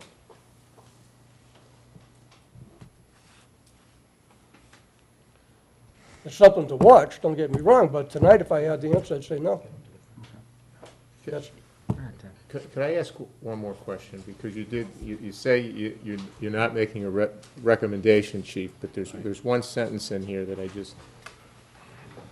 you say in your letter, the installation of permanent signalization with electronic crossing indicators is critical. When I read that, Yeah, it so sounded what like. what I mean by that is, and as I've said right from the get-go, as Okay. police chief, I don't have the expertise to decide, is both Jack and John to Okay. decide. But I think the look, giving it the look and making Okay. a true determination is critical, because they say, I'm sure he has to be surprised, he just went and looked. I think if he just looked at his book and looked at it, his numbers he thought would be different. I don't think anyone here has even shown me a number, how many cars come over the Central Ave Bridge a day? I've not seen that, I looked, I haven't seen that number anywhere. Yeah, it's in here. 6,000. See, 6,000. I asked the question the other day, someone told me the other day, it's not even 3,000. I said, it has to be more than 3,000 cars. You're But I right. believe that number you took in June though, am I correct? Isn't that a June? No, that one I 14? just took in October. Even, And it compared favorably to the one I did back in 2011. so, Okay, it's thank still a lot you. of cars. So I just that- wanted to- that's my, I just when wanted I to say clarify. critical, I mean critical in that, the analysis of it, not the absolute determination. I'm gonna be very offensive, that's not my expertise, but I believe the analysis is correct. Okay. Okay? Thank you. You done this time? You done? Yes, you are.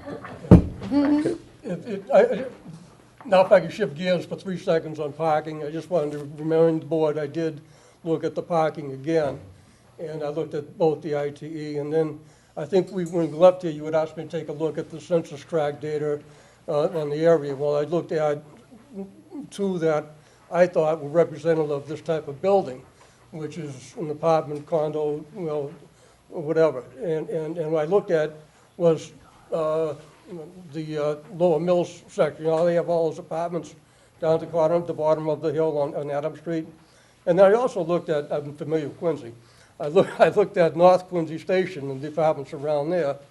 And between the 2 of them, they averaged 1.19 vehicles per household. So, I mean, those are things that I looked at. It's not like I take a look at a whole lot of single-family homes.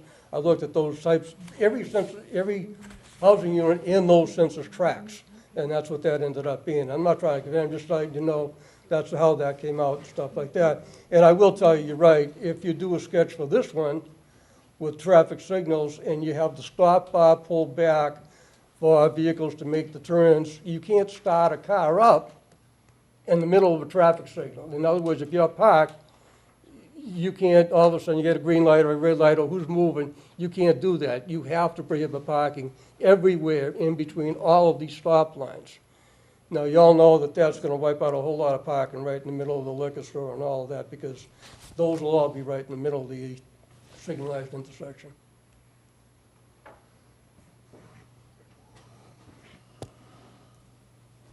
Well,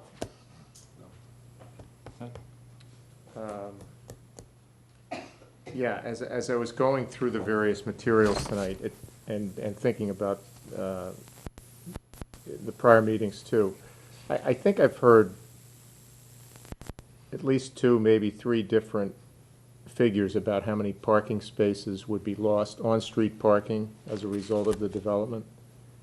Sure. Yeah, are whispering, because I wanted to get that answer for you, and they can confirm, but they tell me 1, that's what I recollected, that.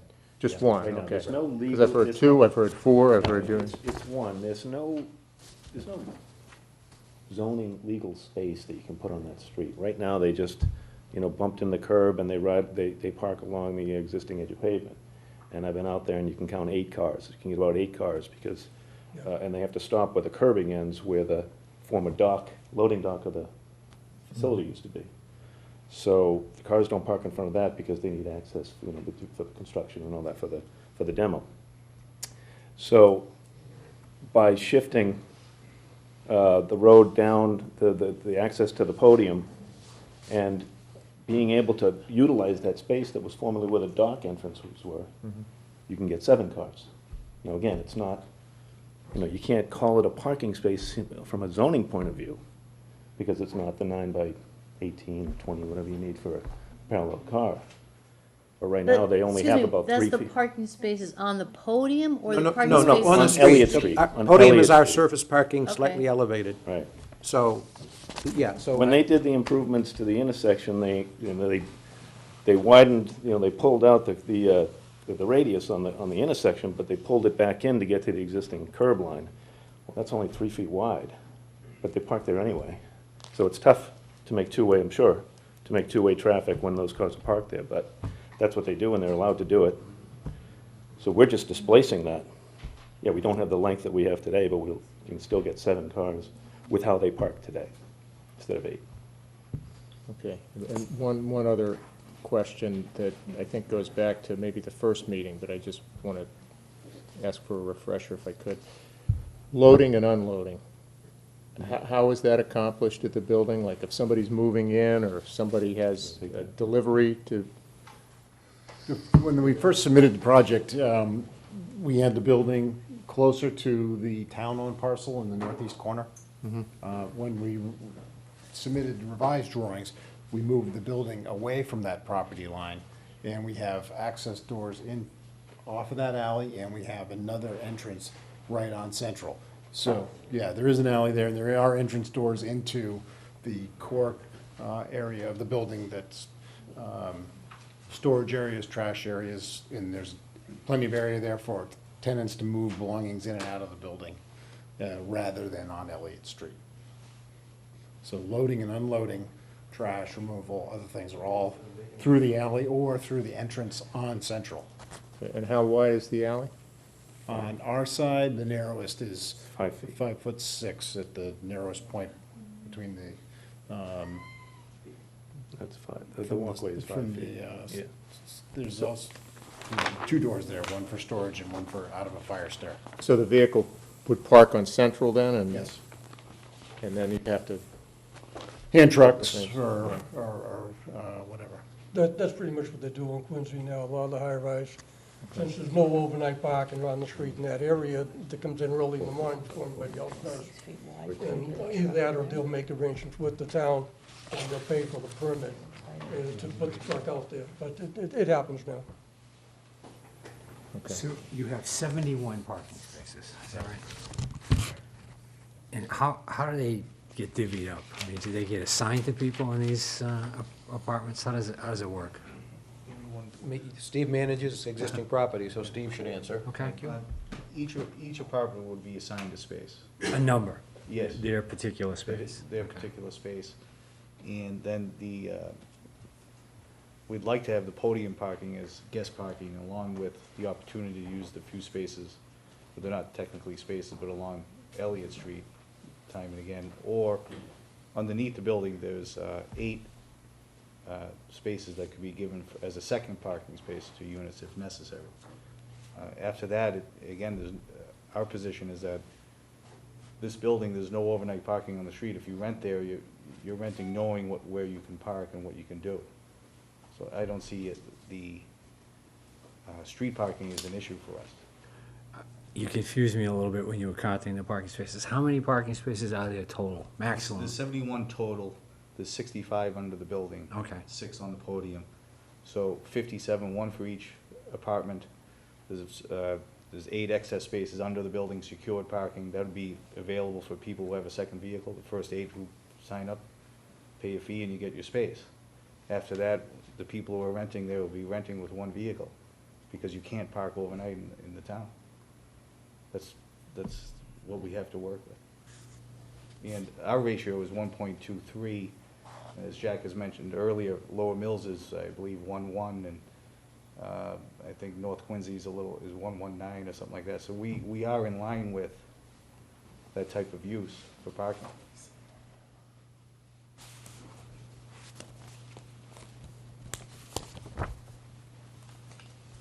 Okay. Do you have any other town people that you wanted to present this evening? We have John Kiernan from the Conservation Commission, and we also have John Thompson from the DPW, so. Okay. Let's do it. They're here.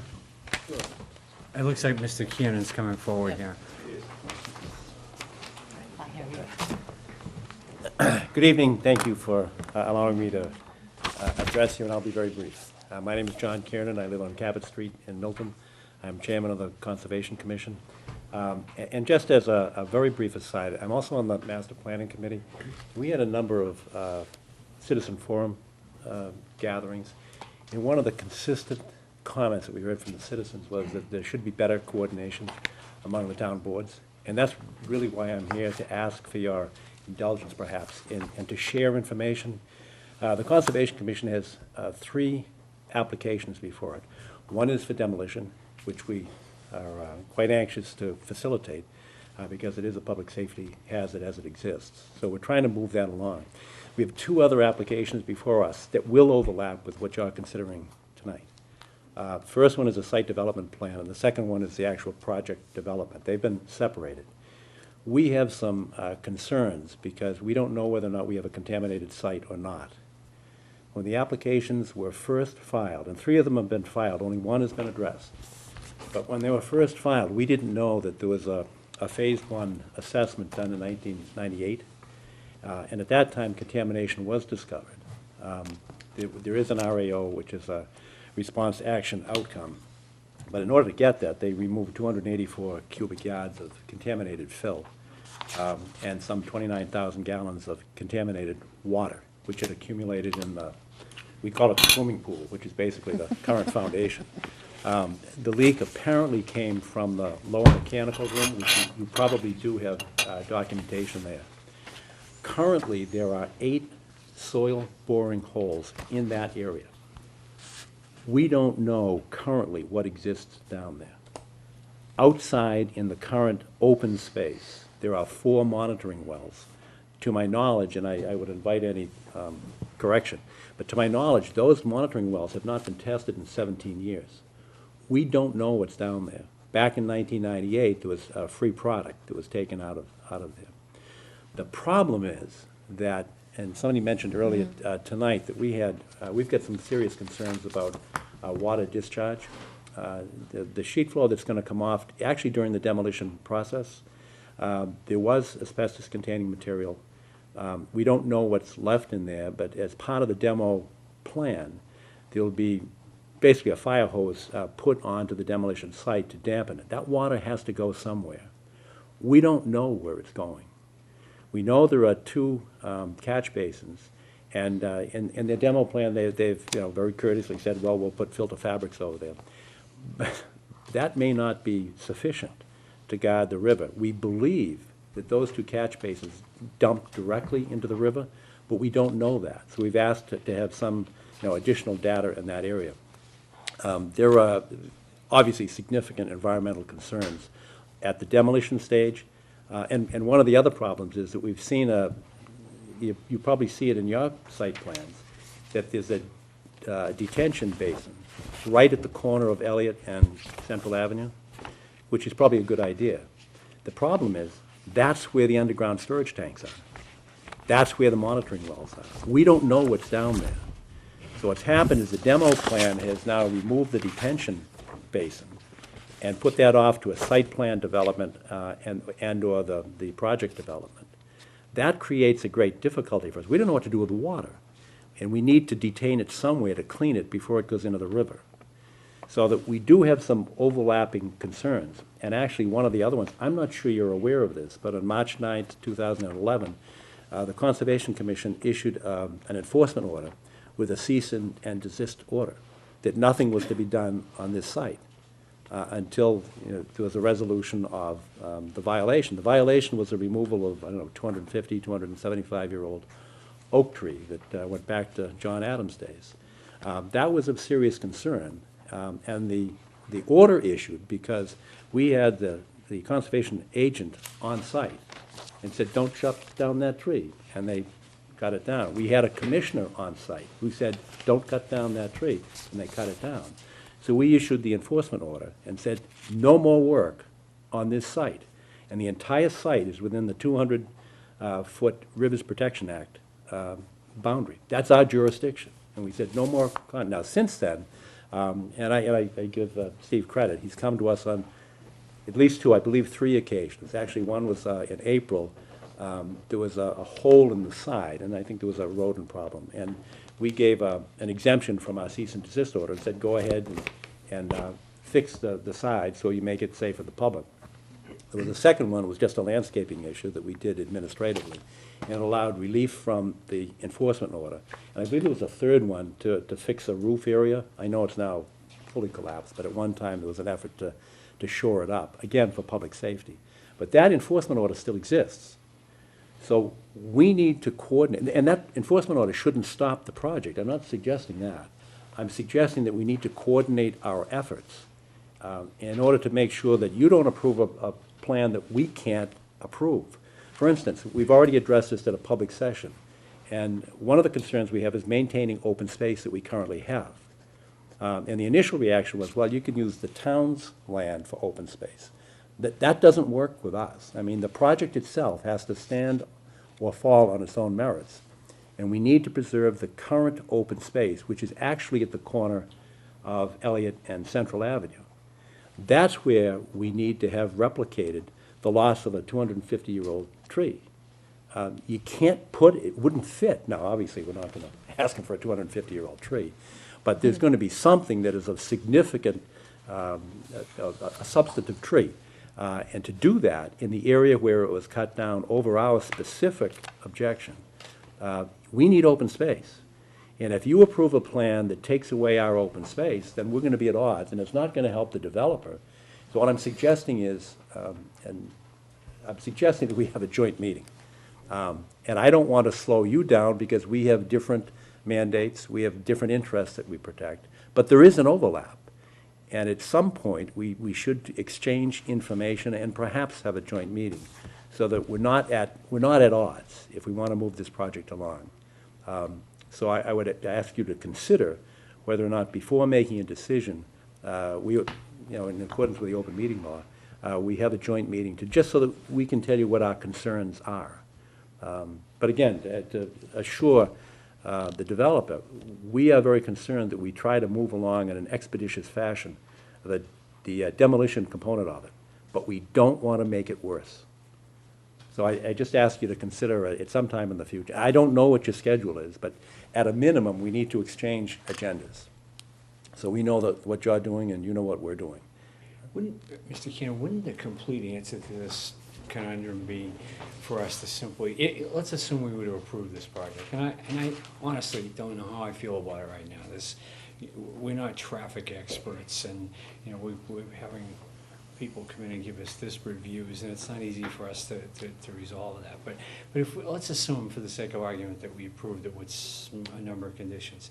And in our conditions, we said, obviously, since it's a state permit that you're dealing with, it's not a local permit that we're dealing with. What if we said, we approve it, but it's subject to you getting all the necessary approvals from the Town Conservation Commission? Doesn't that take care of the problem? It does, but it may make it more difficult, and I don't want it to be functionally prohibitive for the developer. If we were to do it together, for instance, the area that we're seeking to preserve as open space is currently filled with a building.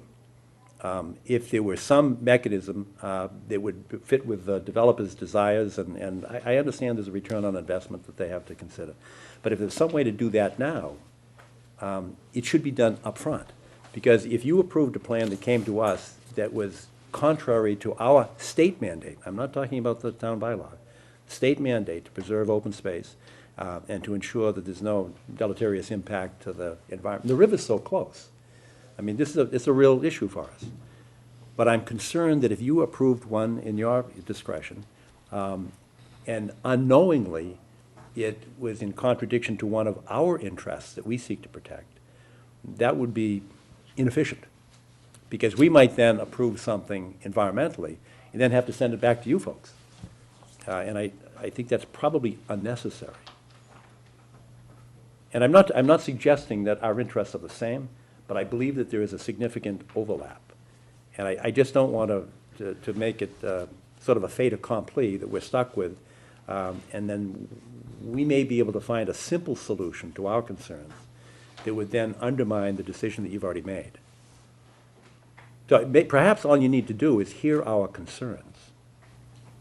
And I've got the cart almost before the horse here, because we have 3 filings, but only one of them has been addressed at public session, and that's the demolition plan. But the demolition plan, it's like a snowball going downhill. It creates issues at the next stage. Right now, our concern is we don't want the demolition to make the contamination worse, or the potential contamination. We don't know what's down there. We understand there's a 21E that was done, 21E report that was done in 2002. We haven't seen it. We understand this is a violation of our enforcement order, but in June of this year, there was remediation done. The asbestos-containing material was removed from the building. That's work in the building. But it's a good idea to get the asbestos material out of there, and we do have the manifest to show that they're properly disposed of. There were 20,000 gallons of contaminated water. We don't know where it went. We don't have any proof that it was sent to a licensed site facility. I presume it was, but, and I'm not putting form over the substance, but we need some assurance that the remediation was done correctly. We also need an assurance that the demolition, the site plan, and the project development will not worsen the existing or the potential existing contamination. It was certainly contaminated in 1998. There is an RAO, which is essentially an approval that, okay, as it exists, you can move forward. You don't have to do anything else right now. But we've got 17 years of 4 monitoring wells that have not been tested. We need to know what's down there. And I think you need to know that as well, so that we can coordinate our effort to, if the project is destined to succeed on its merits, then so be it. But let's work together. And if we can fix it in some fashion, then we should do that as sort of a joint effort. Here's the problem. We have 180 days. We have 6 months to close the public hearing. We're 4 months into it right now. And so unless the developer agrees to this approach, then I don't think we could do it. Because you're not going to be done in January with all the stuff you've just outlined. I mean, just to test the stuff, it's going to take you longer than that. So I asked the developer, what do you think of the idea of our sort of... Well, first, let me say sincerely, very well spoken and thoughtful, and I take as sincere and in good faith what you said, and I recognize your jurisdiction, and I respect where you're coming from, so I sincerely don't have a problem with how you've stated your concerns. The idea of a joint hearing is not crazy, not often, but sometimes on a 40B that has happened. I'd really have to wait to the conclusion of this hearing to see where you all think you're at in terms of next hearing and status, so that I'd really, I think, have to talk to my client afterwards and see whether we might agree to an extension. Sure. But I think there's a middle ground, and I say this with a question coupled to it. I know that hearings are ongoing, scheduled the next one in, I think, November 18th or whenever it is. Correct. I mean, I think that information in terms of, again, respecting what you said about wanting to share further information, you shared a lot tonight, but I think that as they go through their hearings in November and probably another hearing, that information can be forthcoming to be conveyed to this board, if not November, later in November, but in the meeting in December. You know, and again, if we need a meeting in January, that there still could be more information. And then I couple that to what the chairman said, we certainly understand and respect that absolutely there would be a condition that, you know, we, before breaking ground on our project, other than the demolition, which is separate, you know, would have to get all proper approvals under the State Wetlands Act. We know that, and, you know, and I appreciate again the chairman of the Conservation Commission saying that my client has been working with them over the last few months on that, and, you know, so that's my thought. I'm not sure that we can't achieve both objectives, closing the hearing within 6 months or very soon thereafter, you know, so I'm not saying no to an extension, but still achieve what you want. That's what I think makes sense. I mean, it is possible to put conditions in the permit that you folks issue that kind of triggers, they can't get certain building permits and all that sort of thing from the building inspector until they've addressed the issues for the Conservation Commission. That's what I had in mind to do. And that's So- standard. I mean, Yeah. we do see that from the planning board and occasionally from you folks. That's the way it usually works. We understand that. The difficulty is, I can see, and I can't speak for the commission, we haven't taken a vote, but in public session, there's been some concern about the way the building is currently designed removes the public space that we seek to, A, maintain, and B, we need an area to replicate that which we lost. And that is a valid enforcement order that, you know, prevents going forward until it's resolved. And we're not throwing it up as a roadblock, we're throwing it up as a challenge to come up with a good response and a good replication. Go ahead, I'm sorry. John, just for my edification, perhaps the edification of some of the folks who are watching at home, just a very simple question. Why do we need to replicate the tree?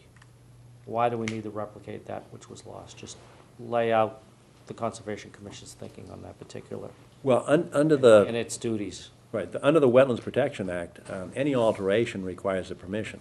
It sometimes happens that people do things without permission. This was one in, you know, it was in contradistinction to our order, don't cut the tree down. And so that doesn't change our performance standard. The performance standard is if you remove a tree from the resource area, then it's a 3-to-1 replication order that we've been uniform with for the last, well, I've been on the commission for 22 years, and we've been consistent with that performance standard. It's a 3-to-1 standard. Now, we can't find 3 250-year-old trees. I get that. But there's some kind of an accommodation that a major substantial tree could be put in that same area. It currently operates as open space. I understand that part of it has macadam on it. There are actually underground tanks in that same area. But it's still an open area, and I thought some of the original plans were that would be a great place for people to meet. I know there's been a lot of discussion at the Milton Master Planning Committee about finding areas where, you know, people in these districts can meet and discuss and have a cup of coffee or read a book or something. It's not a bad idea, and I think it would probably be an amenity that the folks that live there would appreciate. And we believe that open space should be preserved. That's actually one of the interests that's protected by the state act. And that's, our mandate is to ensure that the interests are protected. So it's a legitimate interest, and the performance standard is 3-to-1. And for the 22 years that I've been doing it, we've been consistent in imposing that response. If something is removed, you have to replace it 3 times. It doesn't always fit in that area. And sometimes, and we've discussed that with the developer, sometimes you can plant the tree somewhere else. We just took one down at the library, a beautiful old copper beech tree. And you know, that's an opportunity for somebody else to replace a major tree. And that was discussed at one of our meetings, that the 3 trees don't necessarily have to go at the corner of Central and Elliott. We can be flexible in that, and it's for the benefit of the town. Just for my own, so you've got the demo permit, the demo Before us. process before us, not heard yet, scheduled to be? We've heard? started it, it's been continued a number of times, we're still missing data, and like the 21E, we don't have. That was, I guess, produced in 2002, but we haven't seen it. We don't know where the water went, and we don't have a response plan that's satisfactory to us as to where's the water going to go during the demolition. That's going to be contaminated, because as the building comes down, there is a lot of construction debris. The water is used to dampen the dust, and that's an appropriate mechanism, but it's got to go somewhere. There's no place to hold it. At one time, we thought that the detention basin would be the appropriate place to hold it, to make sure it's clean before it's discharged, especially to the river. The difficulty is that if they do the detention basin now, they have to remove the tanks.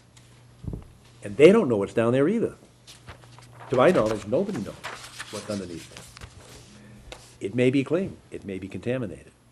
And as I understand it, when the property was purchased from Mrs. O'Neill back in the day, that there's an indemnification obligation on the part of the current owners to assume the risk of cleaning the property.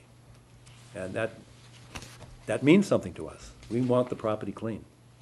And that is a state mandate. Is your contemplated schedule for any other activities that the commission has to engage in, the site development and the project development plan, I think is what you called it? Right. We initially anticipated 2 proposals, one for the demolition and one for the project. But it's now in 3 sections. So it's now demolition site plan. And there is some concern that we have as to, there's a little bit of confusion in our plans, because it says that it's basically going to be at grade, and any void will be filled. Both the demo proposal and the engineering plans themselves show that. But if you fill what we call the swimming pool, if you fill it, where does the water go? And even if you let the water accumulate in that area to hold it, the problem is that's where the leak is that they discovered back in 1998. One side of it, next to the the lower mechanical room, there are cracks in the foundation. And the problem with that is that if you put 20,000 gallons on top of it, that is huge pressure. And the recharge is being forced down where we believe there's contaminated soil. That's pushing, and it's pushing the contamination somewhere. We don't know where it's going. Is it going towards the river? We certainly hope not. But we need to know that. And it's not a tremendous proposition, and I don't think it's a huge expense. They may disagree, but to find out what's down there, the monitoring wells are already there. All you have to do is test what's down at the water level. On the soil boring side of it, they probably have to rebore those. I don't know, but there are borings in place currently. So we need to know what's there, because that affects our analysis of what happens when you put 20,000 gallons into a box. That's a significant issue for us. So those are some of the issues that we're trying to work out right now, and they're not insurmountable. But we need to get them done. That's a different issue, though, than the actual project plan. That may have other aspects. And by the way, we're very interested in the number of cars there, because cars have petroleum droppings, and that has to go somewhere. And we're very concerned that it go to a place that it can be cleaned and not discharged into the river. Right now, it looks like there's a pipe that goes to the river. In fact, it looks like there are 2, but we're not sure. So whatever you put into the drain hole goes into the Neponset. And that's a big mandate for us, that we're chartered with protecting the river. All right. Can I ask a clarification question? So in terms of us possibly approving a plan that would be inconsistent with what you would be able to approve, does that relate solely to open space, or does it also relate to the environmental issue. I mean, you related it to the fact that, you know, you need to have the open space to replace where the tree was and a certain amount of open space. I mean, is that the one issue that, or are there other issues that? That's a significant issue, but it's not the only interest that we protect. And I just mentioned cars. That's very important. I mean, we need to take a look at, if there's underground parking for 65 cars, we want to know whether there's going to be a drain there. And we want to make sure that there's some kind of oil separator and cleaning protocol to make sure that what washes down, and there's an incredible amount of oil that comes off of cars. And you start, you know, you're adding up the cars, there's an exponential explosion in the amount of contamination that comes from there. So that's an area of environmental concern. But that's not insurmountable either. I think the way I would like to proceed would be to welcome and invite Conservation Commission to come to any further hearings that we have to give us an update. And I'm gonna leave it to the developer to decide how they wanna proceed. I mean, they're the ones that are at risk, not us. If the developer says before the 6 months are up, I don't wanna bother going through with this until I see how Concom comes out, well, I think that's your decision. It sounds like they have some issues with you guys, but it's their risk that they run if they force us to go forward, which they have a right to do, and only to be turned down by you. I mean, you could say a pox on you, Board of Appeals, we're gonna do what we're gonna do. But that's the risk that they run. So I don't think I see any great advantage to having joint meetings, but I certainly want to be kept informed. Yeah, and thank you, Mr. Chairman, if I may. We certainly agree, and as I said already, we'll talk, our whole team afterward. You know, I don't think the information is per se a surprise to the engineers and my client. I haven't gone to the Conservation Commission hearings, and I'm not an engineer, so I hadn't been as privy to some of the details. But number one, certainly, I don't think it's a surprise. Number two, absolutely, we know we have to comply with things. And the third point, as you just said, it is our risk. But in no way do I mean that, you know, as, you know, in your face, we insist on the 6 months. We may not, but even if we do, it's not in your face. You know, it's just some practical questions and how far we get with you folks over the next couple of months.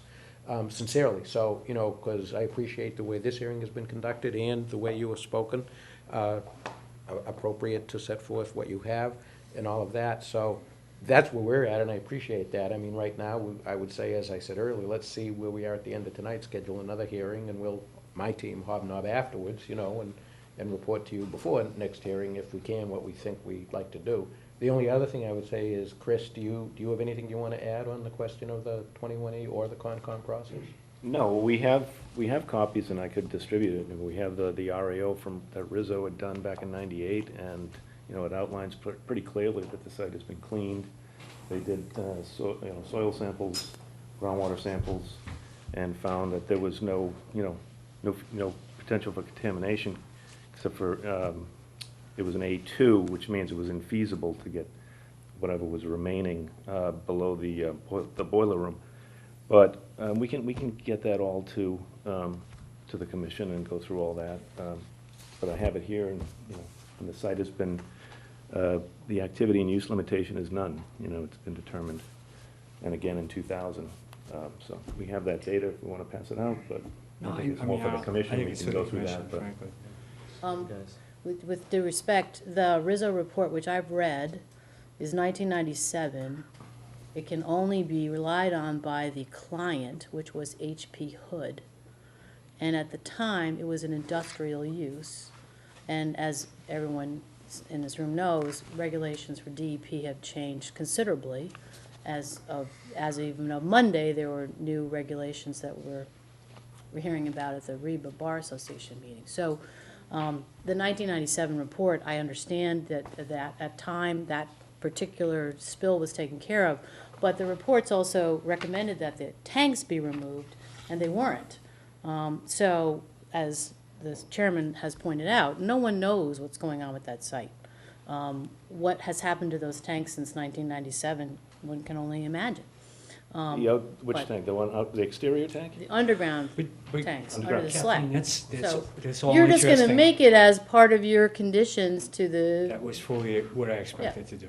yeah, and so, It's not, and they're gonna have to do it for their financing, it's not in our so. jurisdiction. Yeah, It's not our Again, jurisdiction. I mean, I agree, Yeah. you know, I think we're all in agreement. They have some hurdles to meet, and those are important issues, but they're under a different set of Yep. values and whatnot than we deal with.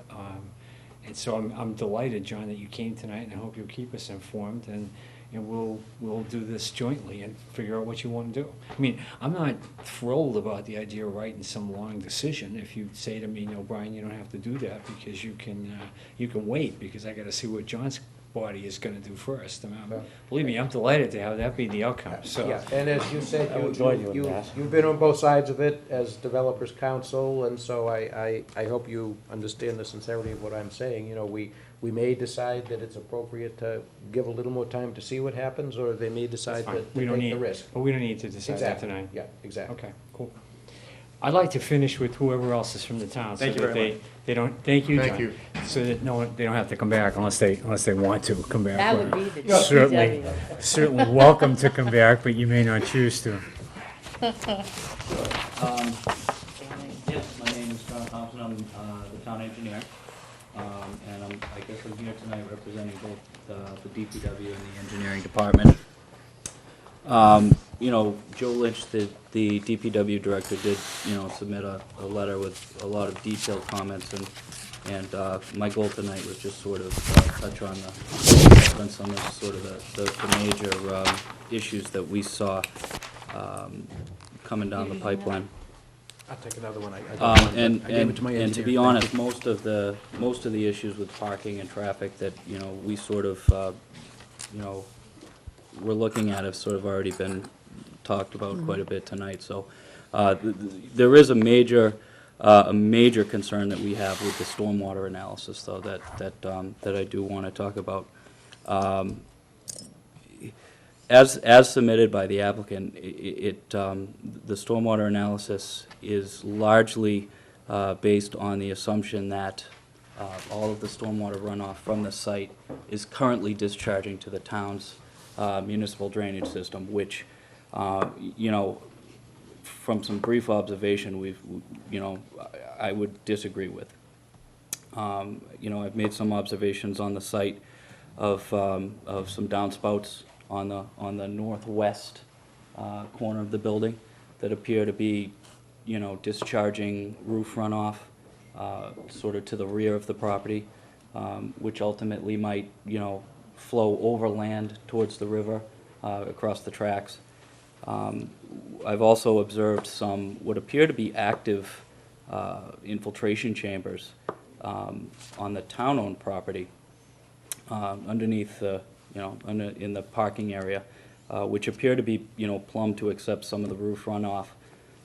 How big the portions of the roof, these areas are actually draining, there's no way of knowing. We unfortunately don't have any records showing any sort of, drainage patterns or drainage connections in that area. But really, the only hard connection to the municipal system that I was able to sort of verify was a pipe that's a small diameter pipe that's visible, from a manhole structure near, that's located near the existing loading dock, the bays. And honestly, looking at it, to me, and sort of looking at it by eye where the pipe is going, to me, it looks like it's a drainage to sort of deal with water that's collecting in the depressed loading bays. I believe there's area drains in those bays because there's no standing water in them. I couldn't get through all the muck and the vegetation to actually get my eyes on them, but since there was no standing water in those bays, my assumption would be that there is area drains that are ultimately tied into the town system at that point. But beyond that, I would tend to believe that there are no roof connections at that point. So that being said, I mean, a lot of the stormwater analysis that was done, sort of, was based on that assumption that, okay, all the current, runoff from the property is sort of getting into the town system and being, outfalling into the Neponset at one location.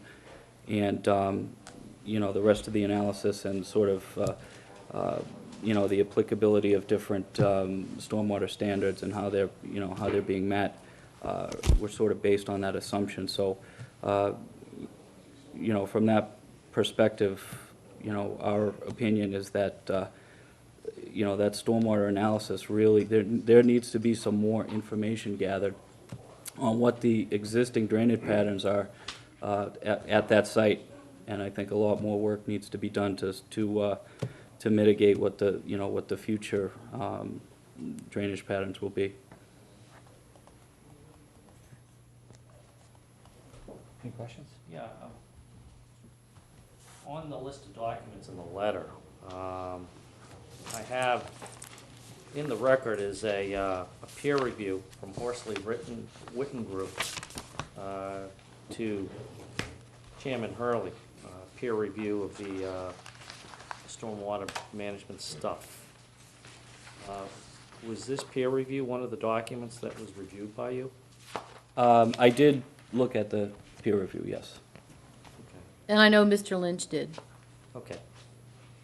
Now, I have not reviewed peer review in preparation for this meeting. However, I dare, my recollection of the peer review was that the peer review in this letter was fairly favorable to the materials produced by the developer. And what I'm hearing here is that you disagree with the conclusions of the developer and, by extension, the conclusions of the peer review? Well, I disagree with the assumption of the applicant. Yeah, my understanding was that the peer review consultant was not necessarily looking for new information. Unfortunately, the peer review consultant did not contact myself or the DPW director to sort of, get our comments before, before anything was submitted to the board. But yeah, as I see it, I am disagreeing with the applicant's submission. All right, so your big issue, though, is that there is, I'm sorry, I should say, the town's big issue on this is that there is no affirmative confirmation that major drainage facilities exist connected to the town's drain, sewage or wastewater system from this particular property. Correct. So how, as a layman, and you're a professional engineer, I assume, or? I am. How does one go about confirming the existence of such connections? Well, it is difficult. One option is to you can use remote camera inspection to look at inside the drains, to potentially see connections that are coming in. As a DPW and as a town, we go through and we do that routinely, almost on an annual basis to sort of clean out our drains and sort of inspect, the condition of drains. Unfortunately, I do not believe we have any video inspection of that particular drain. But that's one way. That's one way that it could be done. You could potentially use dye tests, use high potency, neon dyes to potentially see where things are going. Has the DPW or town required similar testing for other residential projects in the town? Nothing that I could think of offhand, but I think certainly in this case, there's a lot of uncertainty. In other cases, a lot of times, you know where everything's going. You can sort of,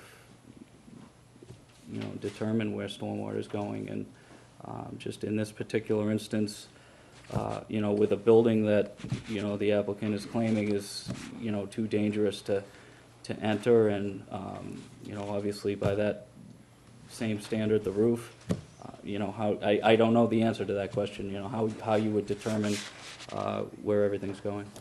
Well, we've had a lot of construction done in that area for the past couple of years. Are there any records about any rehabilitation of the sewer or stormwater system in the Central Square area?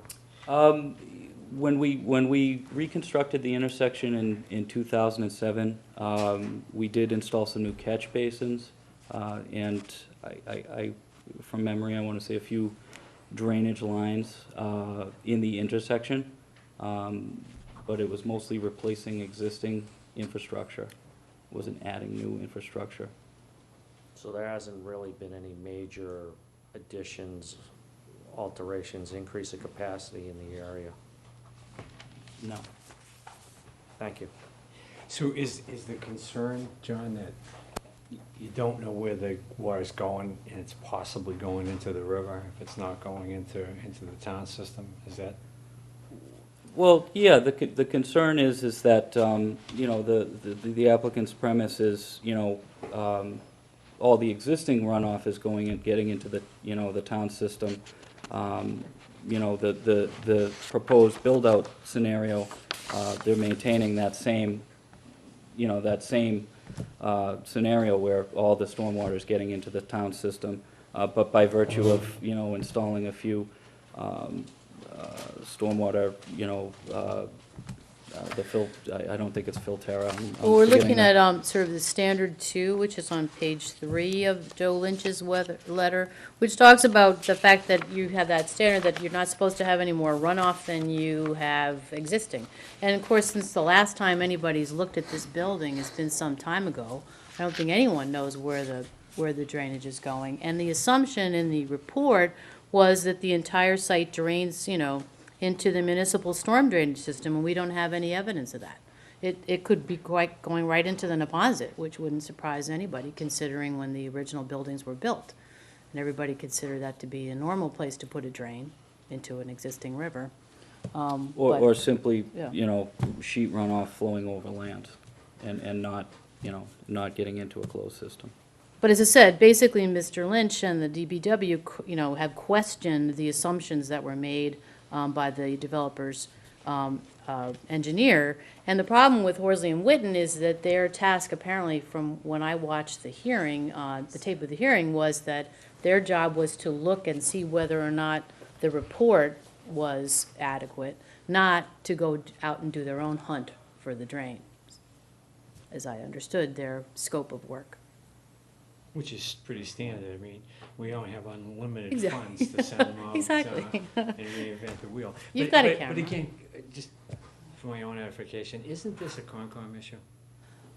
Well, it would be something that you would put into, as Mr. Freeman knows from his experience into ZBA hearings, is that you would put a condition, perhaps, into the permit that would talk about, recharging, where the drains are going to be going. There's all kinds of conditions that can go into these comprehensive permits, and there may be. Why would we do that? Why, just not to be argumentative, but why would we do that? That's not our expertise. That's the expertise of the Conservation Commission. Why wouldn't we, if we were going to do something like that, why wouldn't we simply write a general condition whereby the developer, the applicant, has to comply with the requirements of the Conservation Commission? Why would we want to limit ourselves or the Conservation Commission? Well, the Conservation Commission can only deal with state requirements, and the ZBA, the purpose of a comprehensive permit, is supposed to be one-stop shopping for a developer. So the developer can come to the ZBA and say, I'm doing this special project, and I need to have waivers and permission from the ZBA for the town's bylaws, because the Conservation Commission can't address that. He can come here for waivers. I don't know whether, he's asked for waivers of town bylaws and things, but the concern we have is that no one seems, it's a big hole. Maybe they do have the answer. Maybe the stormwater is fine, but we don't know that because the assumption is that it's going into the municipal drain. I mean, but I have a concern with me as a member of the zoning board of appeals. It seems like I'm usurping the authority of a town board that has unique and specific authority and expertise that I frankly don't have. I have a concern about that. I have a concern about getting it wrong. I see what I said. I see your point, but the project is supposed to be coming before you folks, unfortunately. That's why, you have Horsley and Witten. That's why people have consultants come to these hearings and provide them with the information that you need to make an intelligent and informed decision. But, I mean, right now, we have this assumption that everything is just hunky-dory and going into the drains of the town, and we don't have the answer to that. What local bylaws apply to these particular issues? Haven't fully read the local bylaws on that particular issue, but. Unless we're mistaken, but we said from the get-go in our application, and I just checked with, Chris McCarthy is here, but also Phil Cordero is now here from Allen and Majors. I'll read you what we said in our request for waivers, and we believe it's still correct. We stated that, of course, we will apply with the State Wetlands Protection Act, go to the Conservation Commission. What we said is, a waiver is being requested from any requirement to apply to the Milton Conservation Commission under any of the local wetlands-related bylaws and regulations, even though the applicant does not believe that waivers from any substantive provisions are needed. So in other words, if this wasn't a 40B, we'd still have to go to the Conservation Commission under the local bylaw. If we're right, we would say, yeah, you're approved because, you comply with the conditions. What we're saying is we don't need waivers from the conditions, but as the one-stop shopping, we don't believe we should go to the Conservation Commission under the local bylaw. So you want us to decide the waiver issues? Right, but what we're saying is we don't need waivers. If anybody from the Conservation Commission or Kathleen O'Donnell has information to show us that we don't comply with something under the town bylaw, then, we'd have to look into it and discuss it. But didn't the language you just read to me say that you were asking for a waiver? A waiver from having to go to them. I mean, How you can know we- how it works. But how can we Yeah, make that, how can we make that decision without deciding whether or not you need the waivers? So we're right back into the soup of this. I didn't really appreciate that that's what you had done. I Well, thought this was purely a Concom issue, and we could frankly punt it to the Concom. well, Because Frank is right, we don't have expertise in this, but in any event, but if you've asked to waive the local wetland bylaws, or for us to determine that, you're in compliance with all the local wetland bylaws, then we have to get down into all of this. Well, I think that there's still a significant distinction. You can get verification from, be it the Conservation Commission or the agent or whatever, as to what the local bylaws are. We can do that too if you would like, and show why we're saying we don't need a waiver from it. So, I don't consider that the same as having to grant waivers. We've stated it from the get-go the way I We still just read have it. to analyze this stuff, though. I mean, we don't have to grant the waivers, but we have to look at them and decide whether or not you're right. I mean, we're not, as great a guy as you are, Peter, we're not just gonna take your word for it. So, I mean, we have to make that determination based on some evidence that's been presented to us, and I'm not sure that you've done that yet. Well, that's fine. I mean, we can certainly do that. We'll have to go back and look at the peer review, Horsley and Witt, and see how they commented on it. I honestly don't recall. I don't know if Phil or Chris can address that at the moment. Well, they, in the Horsley Witten review letter, they strictly addressed the stormwater standards under the Wetlands Protection Act as being, the state. They weren't looking at the local bylaw, and I have no idea whether the local bylaw is different or more stringent or whatever. From our perspective, as we look at it, the local bylaw with regard to the riverfront redevelopment aligns with the State Wetlands Protection Act with regard to riverfront redevelopment. So our application, while being done at the state level, would follow in line with what they would want at the local level. But again, as Peter mentioned, I would let, the conservation agent or the commission, make that statement for your benefit too. Make what statement? Well, if we were to apply under the local bylaw, there would be nothing different about this application. It's just the fact that we're applying at the state level and making that clear. We haven't changed the fundamental engineering that's being presented to you.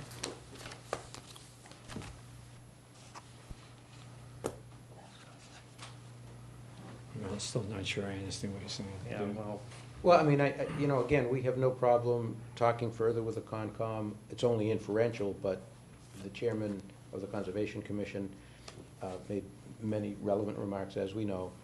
He didn't raise any concern about waivers from local bylaws. Again, I'm not saying that's the last word, but I believe that's because he's in sync with the way we've summarized it. So, from my viewpoint. I don't think, Peter, I'm sorry, but Well, I don't think that was a misunderstanding at all. I think he was saying that he wasn't understands addressed. from It his wasn't 30B, that 40B, that he can't go to the local stuff. That's fine, I only said it surmise, I didn't say that we weren't gonna check with him. But the other point is, tying with what Phil just said, is if we're correct that the local bylaw lines up with basically the same as the state, then yes, the Conservation Commission may not agree that we meet the state standards. But if that's the case, then they've effectively agreed that we don't meet the local standards. And so if you granted a waiver from just the jurisdiction that we don't have to apply to them, no harm done. Because the Conservation Commission would be determining, based on the same standards, that we don't meet the state, and we'd have to go through the DEP process. So. But you're gonna have to convince us that the local That- bylaws that's are fine. not more stringent than the. Absolutely, that's fine. And That's we fine. haven't, there's been nothing presented to us on that subject whatsoever. Okay, that's fine, we'll certainly do that. And then what if we decide that it is more stringent? Just take the worst case scenario. Then we have to convince you that a substantive waiver is appropriate. Agreed. And then we're right back, and we're into the very issues that I've been trying to avoid studiously. Well, yeah, except that we don't disagree that we have to comply with, what we still feel are basically the same standards. So we're not trying to get around complying with We're cleanup. talking in a vacuum here, because we have no idea what I the local bylaw says, because no one's given it to us, and no one's opined or explained to us why it is that it's not more I stringent. understand. Again, I don't know if the conservation agent looked at the application. As you know, you sent out, that's what 40B. I'll be shocked if the Conservation Commission agent comes in here and tells us that it's not more stringent No, I'm and just that saying that we so should grant far, the waivers. so far, I'm process-wise, shocked. we hadn't received any input back, even though all boards are asked to respond. That's all. And so I'm not saying that that speak now or forever hold your peace. Right. Obviously, there's still an opportunity, and we respect that. Okay. So at the next hearing, you need to address this issue, one way or another. Sure. Because we have no idea where it is at the moment. Anyone else in the town, Kathleen, that you want to present tonight? No, thank you. It's 10 o'clock. Go ahead, I'm sorry. I just asked a question as to how involved Go ahead. No, we're not. How involved that in-camera or remote camera inspection and the dye testing is, and the time period it takes, and. Not particularly involved. In some cases, we could do it in a matter of days. If we have a specific issue that we need to look at, typically not for drainage, but more for, sewage, or, if we have a damaged pipe or something, or a sewer backup, we could typically, hire a vendor and get into a pipe right away if we need to. Well, what about for drainage? So you're saying drainage is different from the? No, I'm just saying that typically we wouldn't have that sort of need to have an urgent type of inspection done on drainage, but. Okay. I mean, you're essentially looking for infiltration into the, Well, right, ultimately, as currently submitted, some of the stormwater standards aren't being met, specifically standard 2. If all of the, if not all of the existing stormwater is getting into the town's system currently, and under the proposed project, it will be going to the town system, then they're exceeding the pre-development runoff rates. And, you know, standard 3, they're not meeting standard 3 either, in that presumably there is some infiltration happening on the site now, either through the, you know, the infiltration chambers or potentially, you know, sheeting over land and infiltrating. Then they're not meeting standard 3 either. Kathleen, it would be helpful for us, speaking just for myself now, Yep. at the next hearing, Peter's gonna present what he's gonna present, but if there's somebody from the town that can come in here and tell us their view on whether the local bylaw is more stringent and whether it's an issue Yeah, for yeah. us that we have to deal with. Well, it seems to me that, I mean, I know that when applications get filed by developers, they always have that kind of blanket, like, give me whatever waiver I think I might need, even if I don't know what it is. I mean, That's sort not of- what this is. No, Right, Peter, we I'm don't- not talking about you right. in particular, I'm just saying that's not an unusual request that goes before a board, they just say, I don't, you know, sort of a blanket catch-all thing is sort of standard. So it seems to me that, that we can talk to the Conservation Commission, but I think the developer should be doing some looking at what they need, if they do need any waivers from the local conservation bylaw, the local, and put it in their list. And if they don't, then we won't issue a waiver of any of the conservation rules and regulations, and then they'll just be back at the Conservation Commission for the whole thing. Okay, that's fine. Don't you think that makes, I mean, It makes sense. That's a fair point, because I think the requests for waivers under the zoning bylaw were relatively specific, but the one for the Conservation Commission, which I just looked at, was just general. I just looked But at it again, but myself. the distinction is, we weren't asking for a blanket waiver. Well, I agree with, it's our burden and we'll do it. We will compare the local bylaw, and presumably we're right, and if we're wrong, shame on us, but we'll deal with it. But, yeah, we'll show you what we believe is that it is no more stringent.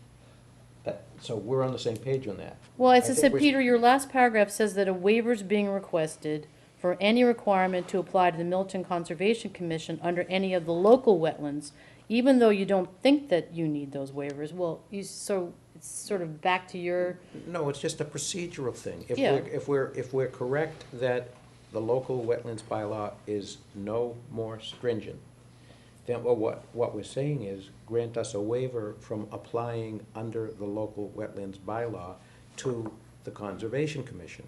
Because whatever they do under the State Wetlands Protection Act, in their opinion, based on their hearings, would be the same as what they would do with the local. And why put us to the burden of having to obtain a second permit? well, if you're having to go to them anyway, under the 3 permits that you've already filed, then wouldn't it make sense to have the ZBA just not issue any waivers of the wetlands protection? No, because, again, my expectation is that we would not need a substantive waiver from a specific local bylaw, which is the same as like a standard, or a standard such as the standards and requirements of the DEP regulations. But, if we're correct with what I'm saying, then the burden potentially, and I'm not in any way suggesting that the Conservation Commission would be unreasonable, but even if they're being reasonable, there can be differences. And why put us to the burden of another appeal and process of a local bylaw if it's the same as the state, and then we have a state process with DEP appeals and all of that to court if necessary? That's all I'm saying. That's what 40B is for. We don't have to go through another hoop if there's nothing substantive involved. If it is substantive, then the board either would become comfortable based on our evidence and peer review and all of that and grant a waiver, or if they're not, then we're stuck with that. Well, then why wouldn't you come back to us the next time? And I'll talk to the conservation agent, but why wouldn't you be taking a look at the local bylaws to see whether or not you need any specific waivers? That's what I just said. We rather agreed than that we getting would a do it. specific- We stated it, we weren't brushing Okay. anything under the rug, and I agree it hadn't come up until now, but I agree. We will go through it and make sure and show you that it is no more stringent, or if it is, do we need a waiver? I agree. Okay. I'm just saying that I'm still saying I think it's appropriate, if we show that to you, and you agree that that's correct, that I still think it's appropriate to receive a waiver from having to apply to the Concom. That's all. I have to think about that, but, okay, I understand what you're saying. Anyone else that you want to have testify tonight? Anyone here that would like to testify tonight, who may not be able to come back again? There being no, okay, sure. Come forward, please, sit. Can you just let him sit there if you would like? Absolutely. Could you just give us your name and address, and I'm happy to hear from you. I'll be a lot less technical. Okay? My name is Keith Mills. I reside at 39 Hawthorne Road in Milton. I am the owner of Esprit de Vin at 25 Central Ave. You know, you guys have seen me a lot lately. We have. Just want to let you know. Not for the right reasons, though. Under that note, I wish I would see you more. Just a couple of comments. Again, we'd like to see some development there. Not against any of the development. We just, you know, I'd like to see it smaller. I'd like to see more parking.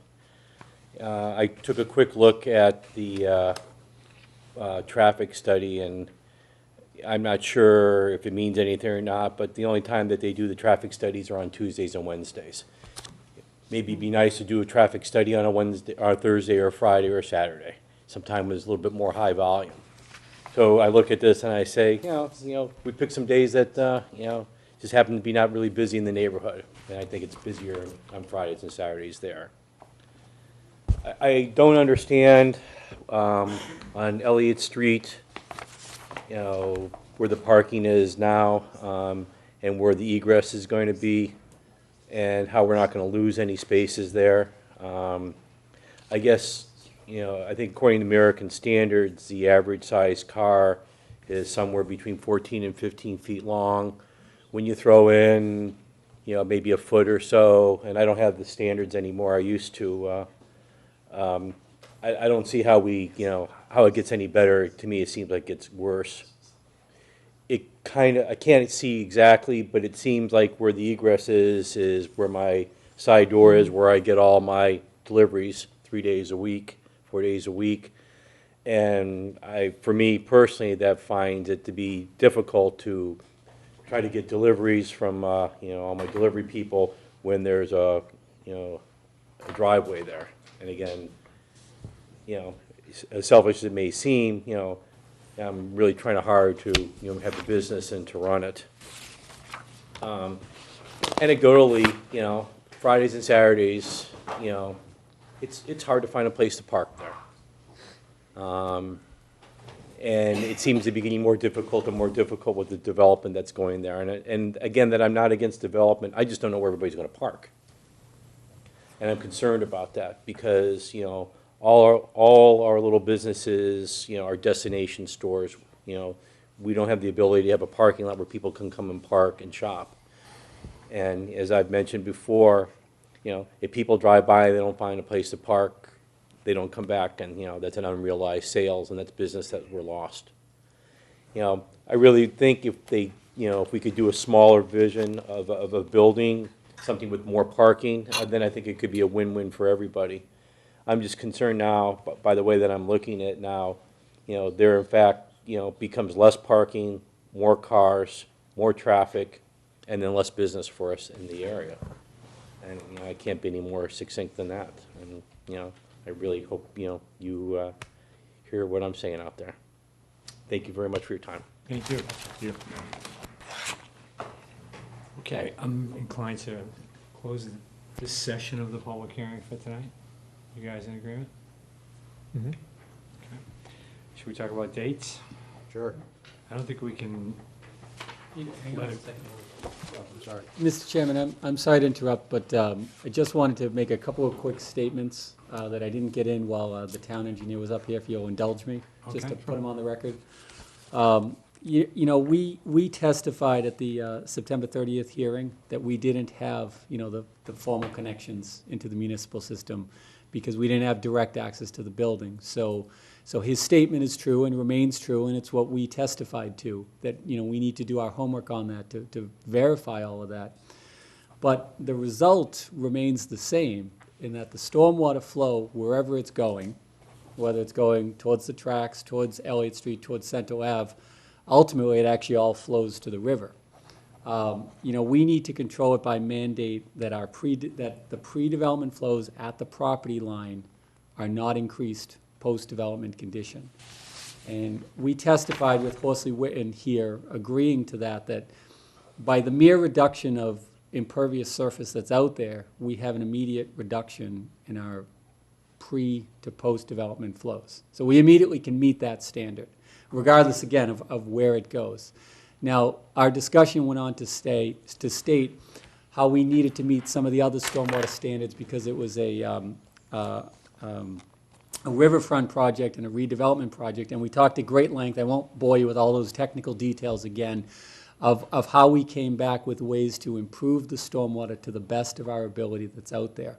And, I just wanted to make that statement because, the town engineer said we don't meet standard 2 and we don't meet standard 3, yet expressly at our last hearing, we said, yes, we do, and, Horsley Witten agreed with that.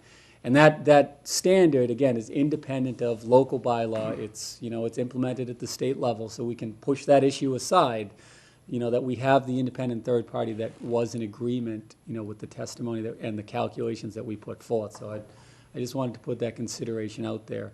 We'll certainly put together the report under the local wetlands bylaw and, testify to that as well.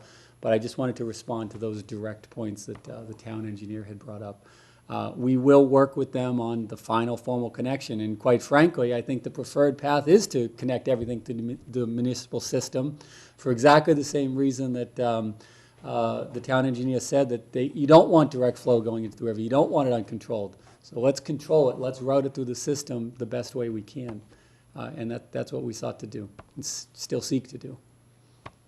Okay. Thanks. Thanks for that indulgence. Yep.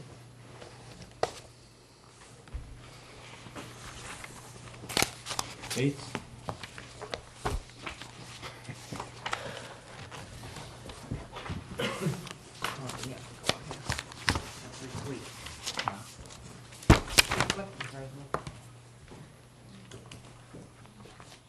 Oh, nice Friday night meeting. No. Not gonna conflict with the Christmas party, it's amazing. Sorry? I'm going from Wednesday the 19th to Sunday the 23rd. We're right into Thanksgiving.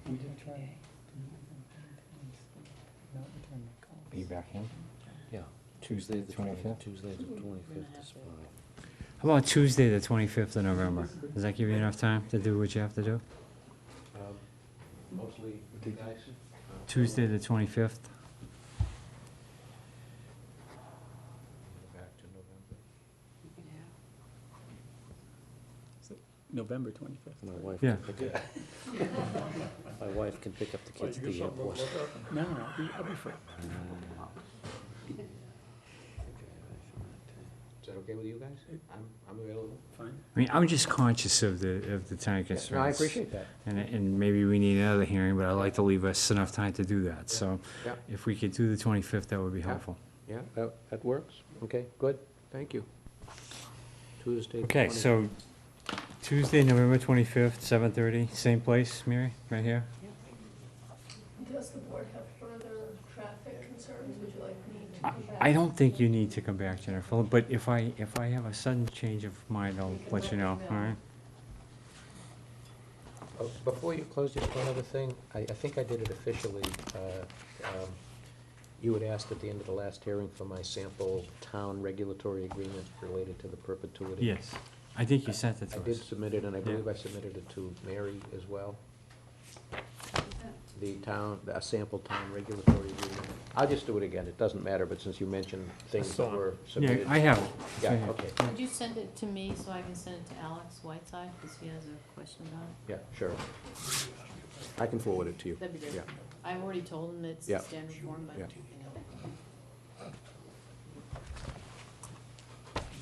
Okay. All right, so we'll see you all on the 25th of November. Thank you very much. 7:30. Okay. Yeah. I like to leave here with nothing. Have a chance to look